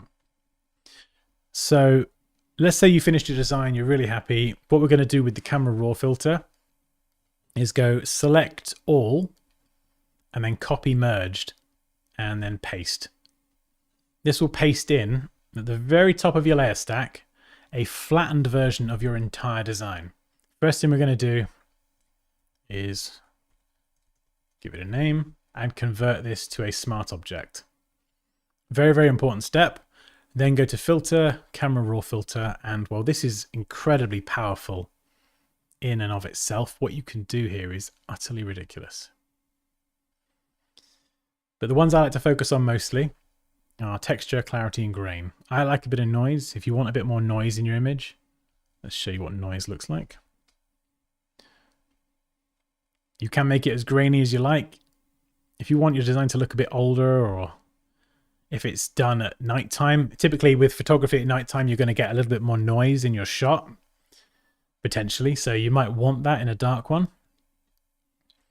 But also texture and clarity. Now you can crank these up and go totally overkill with these and it can look awful. But if we do it nice and slowly, some designs this works better than others. The values change depending on your design as well. But if we do a before and after, you can see it can help bring out some of the detail. And we can use, well, detail, we can actually sharpen this up. So if you want to add a bit more sharpening, which naturally can introduce a bit more noise and graininess, but we could dial the grain back and then bump up the sharpening. You can, of course, bump up the sharpening and the noise reduction, but sometimes a little bit of sharpening can help bring out those details a bit more. And yeah, even just looking at this, some of the lighting here would be a bit harsh. I'd need to go and fix this, but like I said, all of this is fully editable anyway. Color mixer is quite fun. You can play around with certain color channels in the design. Click OK, and you can see that camera raw filter is then added as a smart filter. And because of this, now we can edit it. If we make this terrible, we can delete it. We can start again. We've got all that flexibility. Just remember that if you do want to carry on working on your design, so let's say I wanted to go and change that back to normal landscape, and I don't want the snow. I can go back and do that. We've got our fog still. I'm going to use my other color balance adjustment layer, the color correction for the axe. And I might keep the snow. I might just lessen it slightly so it's not as pronounced. So it's still snowy, but there's just less snow settling. And I've got the snow. There we go, settled snow. And I should be able to blend this onto the layer underneath. It's one of these. Yeah, there we go. So you can see there, it sort of blends it. And it brings the lighting of the object underneath in play, particularly here. You see there's a little shadow there? This is how it looks before, just stamping white everywhere. But using that blend if option here, we can blend it realistically. So the shadows underneath actually affect the snow, which makes it look more realistic. So there's a bit of snow in play, but not loads. We could add snow to certain parts of the mountain and whatever, but I'm not going to mess around with that too much now. So we've made some changes to our design, but our camera raw filter, like our final layer, that's still snowy. So what we've got to do is go to select all, copy merged, and once we've copied the design, go back into this camera raw filter smart object, and you can do this how you want, but first we're going to paste in the new design. I like to label these 1, 2, 3, 4, 5, etc. If you do a lot of these, it's quite cool because you might have 20 or 30 and you can turn the layers off and you get a nice kind of progression of your design. It's really cool to see at the end. And then I just save that smart object, go back in the main document, and then boom, turn on my layer. And yeah, I think it looks a bit better actually. You can see it just brings out some of those details. You might want that. You might not. You might want it more on the axe in certain places. And if so, you can kind of brush directly onto that smart filter. So if you're looking at it and you're thinking, yeah, but the mountains now, they're too pronounced. You could brush away some of that detail. Now, of course, you will be brushing away the noise and everything else that you've done in the camera raw filter. So probably not the best way to do it. But it's an option there anyway. Yeah, exactly, Nathan. We did the shadow earlier. That was probably one of the hardest bits. You can have the shadow kind of the axe handle casting its way up the mountain. You have to define for yourself where the light source is, because this is quite a cloudy day here and the light is coming from up here down and to the right. You've got to decide what angle it's going to be casting the shadow at. Oh, well, thank you for sticking around till 12 midnight. Nice. I appreciate the support. Thank you.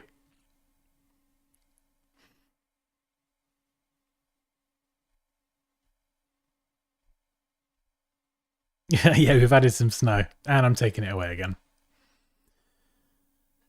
And we could actually, there's no snow settling down, so it kind of doesn't really make as much sense to have loads of snow everywhere. So I might just, whip around quickly and just get rid of a few bits of snow. So the snow's a bit more subtle. And we'll do that there. Just keep it really subtle. Too many weather effects can look a bit mental. It can like, and I did this in my design recently. I added way too much snow and it looked too over the top. So it just depends really. That doesn't really do anything. Yeah. And it's good to kind of label it up this way as well. But again, I've just made some changes. Select all, copy merged. We'll paste that in as number 3. So you can see there we've gone from snow to less snow to just dialing back the snow effects. And like I say, you get that nice progression to look at the end of your design once it's all done. And just remember to turn on your final camera raw filter. And there you go, you're done. Or you can go back in and edit this. I think now I probably need to go and fix some of these shadows because I've got rid of the snow again. And the shadows down there do look a bit too harsh. I'm going to try not to get carried away now. Where are they down there? Yeah, they are, aren't they? Too harsh. So let's just dial it back a bit. And then the axe shadows.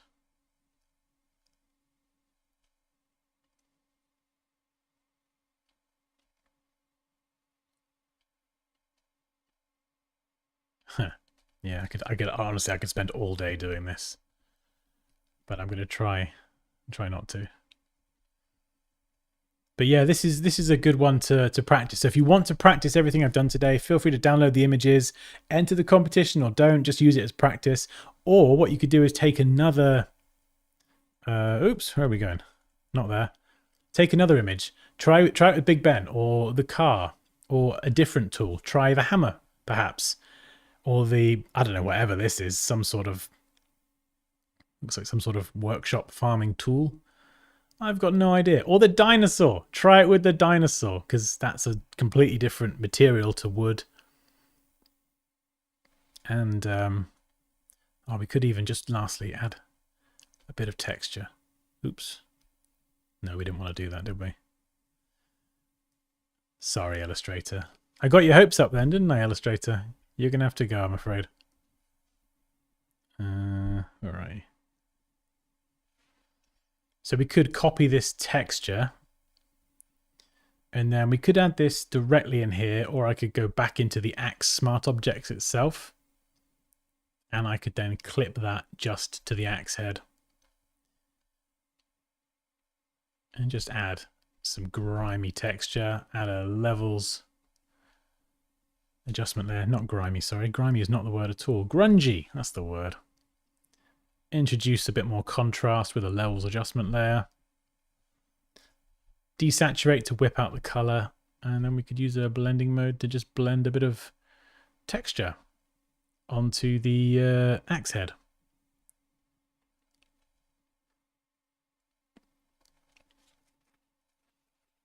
And it should pull that through. And that, like I say, that's just another way that if you find an image, like if you're looking at that texture and you're going, oh, that doesn't really fit with my design, I don't know what to do with it, just stick it in there somewhere really small.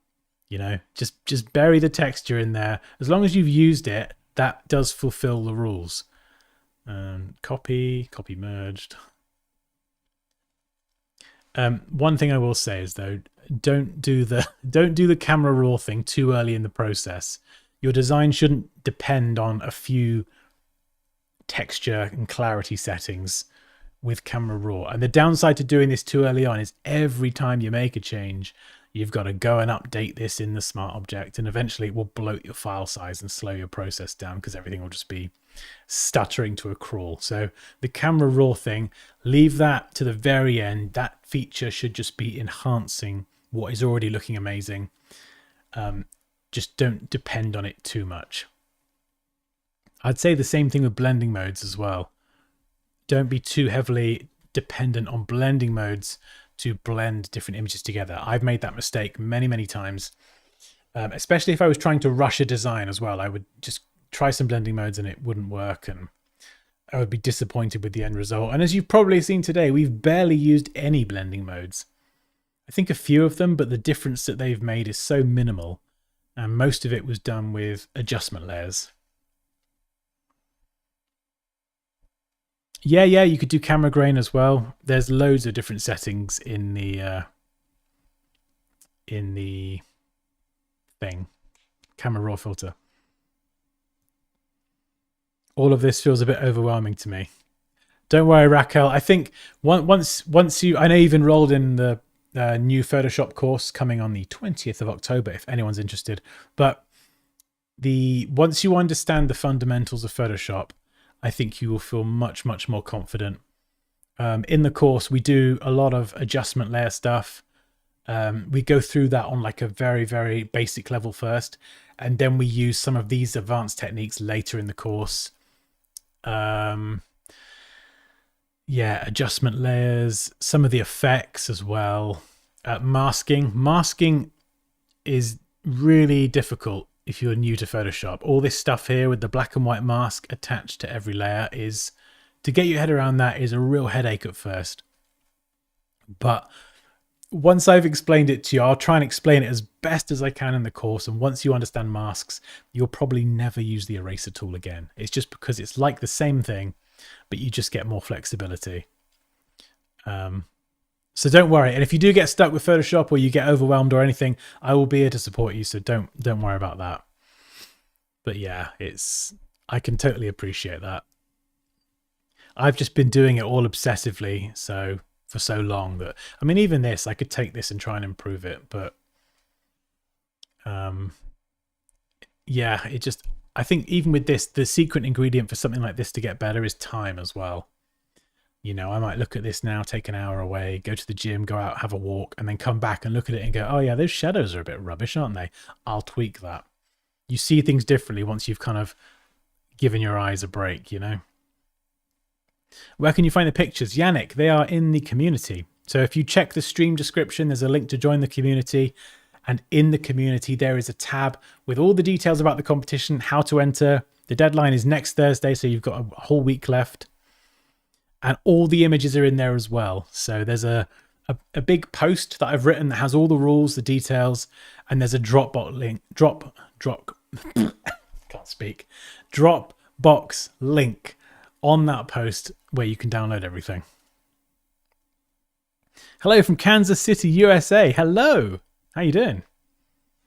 Masking for me is the easiest. Oh, well, there you go. There you go, Raquel. If you find masking easy, that's amazing. That's amazing. I think every time you make an adjustment layer, you get a mask with it as well. Most of these you don't need to know. A lot of these aren't very useful. We cover pretty much all of these in the course. Oh yeah, I wish it was ready now. I'm sorry it's not ready yet. I wish it was. Something I just noticed actually, just staring at this obsessively, was the edge here looks a bit too hard. And this is kind of what I talked about earlier. So something I would actually do is go back in and adjust the density of the mask. Where are you? So let's... no. There is no mask. Okay. So, because the mask's backup's down here, I've cut these two out. So what do you do if there's no mask and you can't adjust the density? So what I would do in this situation is I'll make a selection here of the axe. Ooh, this is tricky. Okay, what I'm going to do, I'm going to convert this into another smart object. Now, don't worry, this is still editable. You've got a smart object in a smart object. It's not ideal, but it will work. So if you've got effects like filters or puppet warps or liquefy or anything that's interfering, just convert it into a smart object and it will flatten everything so you can then work on it a bit easier.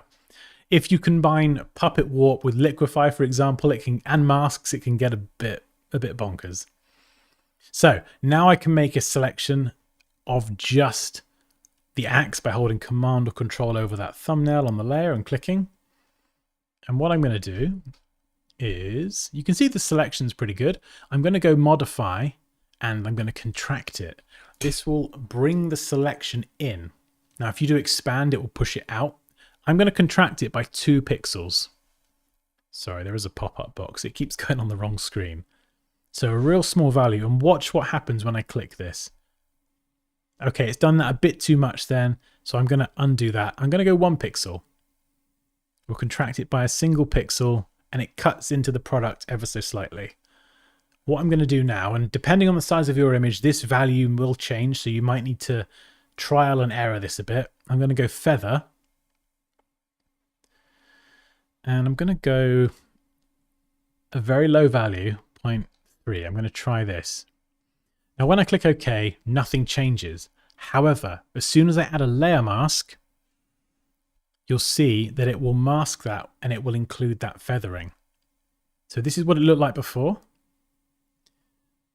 You see here, if I go under here, you'll be able to see it a bit better actually. It looks quite hard. And then there it's a little bit softer. It's very subtle. I might go back and just go 0.5. Like I say, you might need to adjust the feathering value. Oops. There you go. You can see it a bit more now, hopefully. It's just a little bit softer. You can, of course, go too far with it. I know someone, was it Omar, mentioned earlier about worrying about blur. If you crank that value up, I'll just show you, just so you can see. We'll crank the feathering up to 2 pixels. Oh, actually, that looks not too bad. Okay, let's let's dial it up even more. We'll go for 20. I want just to show you. Yeah, you can see there the feathering does look, it like softens the whole edge and it all becomes transparent. But let's just go for 1. I think 1's pretty good. If you've got a larger image, that value is going to be higher. But it just helps soften those edges ever so slightly so it doesn't look perfectly crisp like that, which can just give it a bit more realism. So again, copy paste, dump it back in here. And then you can see the nice little progression of all these tiny little changes.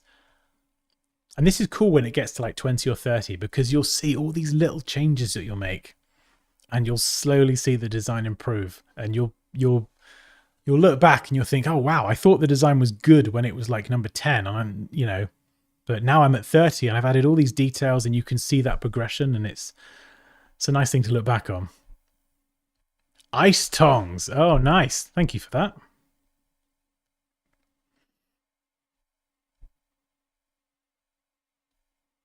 Oh, Unblast. Ooh, I've not heard of that. That would be a good one to try. Awesome, Marcos. You inverted the handle and now the letters are inverted. Ha! Good. Very good point. Very good point. We're going to have to fix that. We could... Oops, wrong one. We could flip it round. But I think what I'm probably going to do is just... Oh, actually, we could use generative fill, because in the competition, for example, you can't use it to generate additional things. But you can use it to remove things. So as long as it's not generating a new graphic with a prompt, this is an acceptable use for generative fill, because you can do this with other features as well. So just leave the prompt blank and it will just remove that and replace it with the same thing, would. It's a bit of a grey area with AI, but I think hopefully this is a pretty good balance. So just so we don't get loads of AI generated stuff in the competition, you know, we keep it more to the kind of the art of creating. And if you do have any questions about AI or you're not sure about something, honestly, just let me know, ask in the chat or message me on the community. Someone, whether it's me or someone else, will help you. Just sort of clarify everything. Yeah. I'm going to have to try not to spend ages working on this now, but yeah, it's good fun. Good fun. Hopefully you enjoyed this stream. Oh. Whew. All right. I need to go in a minute. I've got a gym class.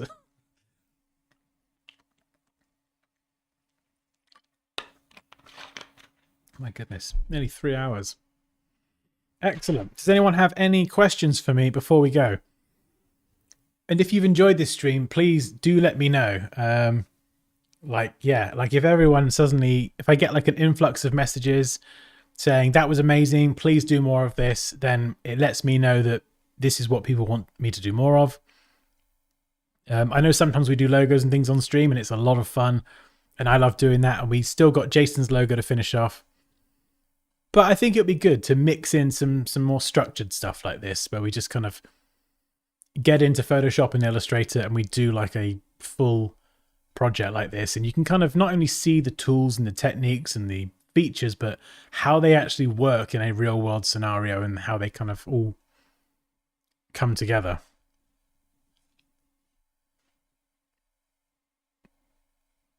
These pictures, all of these are for the competition and they're in the community, which is linked in the video description. Oh yeah, Raquel, me too. It's exciting. I'm looking forward to it. Hey, you're welcome, Sunny Boy. I'm rarely here during your lives, but I still enjoy them afterwards. Awesome. Oh, I'm glad you were able to join us.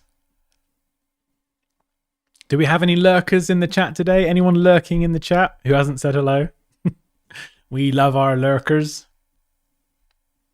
Yeah, I think usually we do a lot of Illustrator, but I know some people have said, can we do some more Photoshop stuff? So, yeah.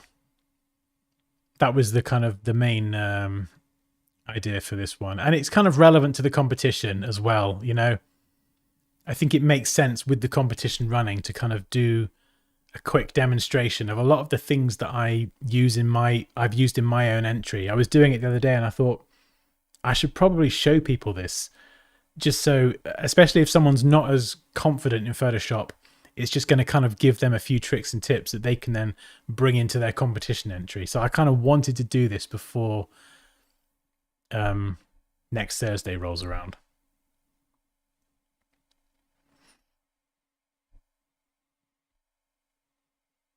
I'm lurking. I was trying to hide. Excellent. Very good. Oh, right. Amazing, guys. Thank you so much for joining me today. I hope you've had fun. I definitely have. We'll do one last mention of the courses. So if you want to learn everything I know about Adobe Illustrator, there is a link to my full masterclass there.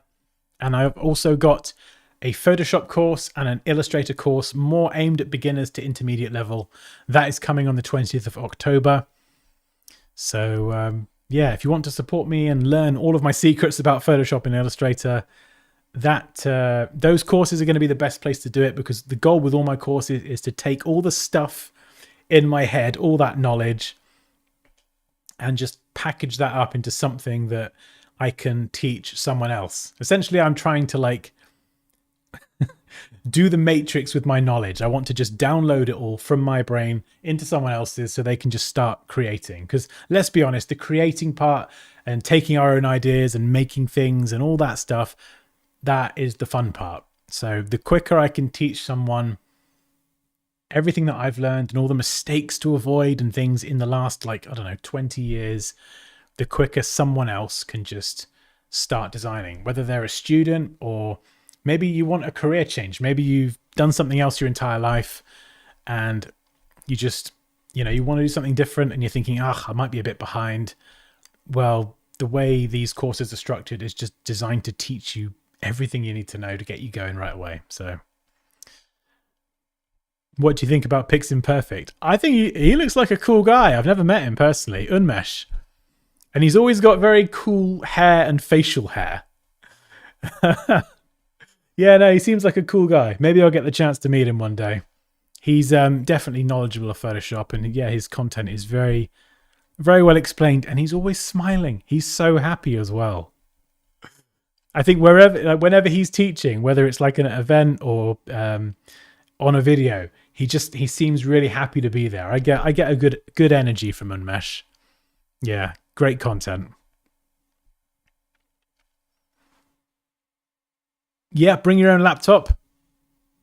Yeah, he's good as well.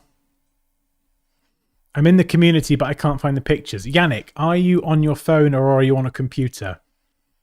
If you're on a computer, go to the bar on the left and then scroll down. So it's in that sidebar with all the different categories, the live chat and everything. It's right at the bottom called Control Z Design. You should be able to see it there. Hopefully. It's like a side tab on the left.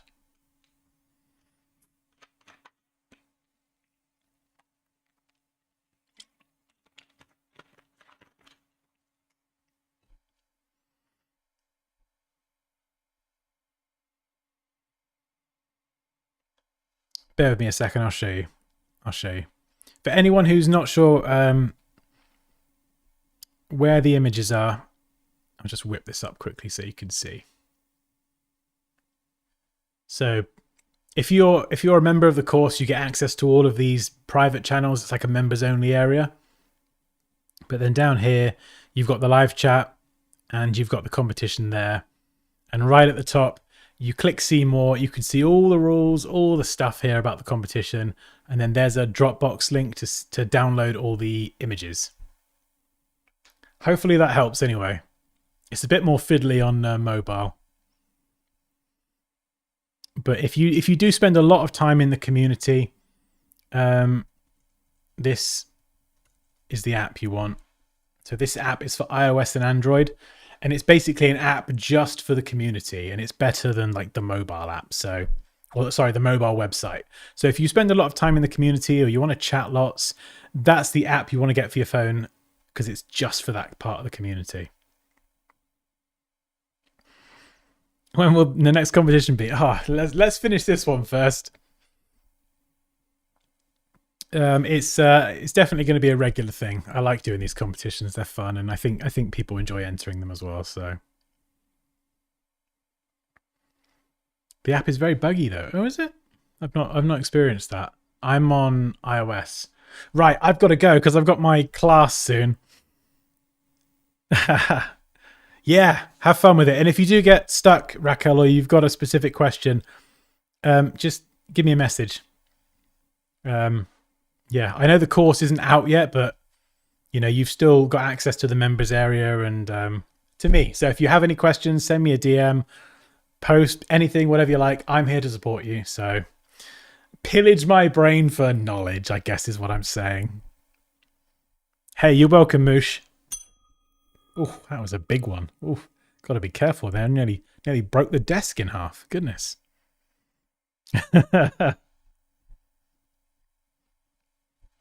Goodbye, Dan. What class is it? Which class are you talking about? Is that the first class courses? Is that my courses, or have I misunderstood that? I'm afraid so, Bellin. But you'll be able to watch it on replay. It's a good one if you're thinking of entering the competition. Kajabi Communities. If you scroll up a little bit, I've just written it there. That's the best app for the community. I really do not feel like doing deadlifts and squats today. Oh, sorry. What class are you going to? Sorry, it's a class at my local gym. There's like 6 of us in the group, and yeah, deadlifts, squats, and leg press most likely. So I need to get. I've been sat down for 3 hours, so I need to get my legs up and moving. I think I've become molded to the chair at this point. Oh, all right, that was good fun. Right, have an amazing day, guys. I've got to shoot, and yeah, I'll catch you in the next one. Take care.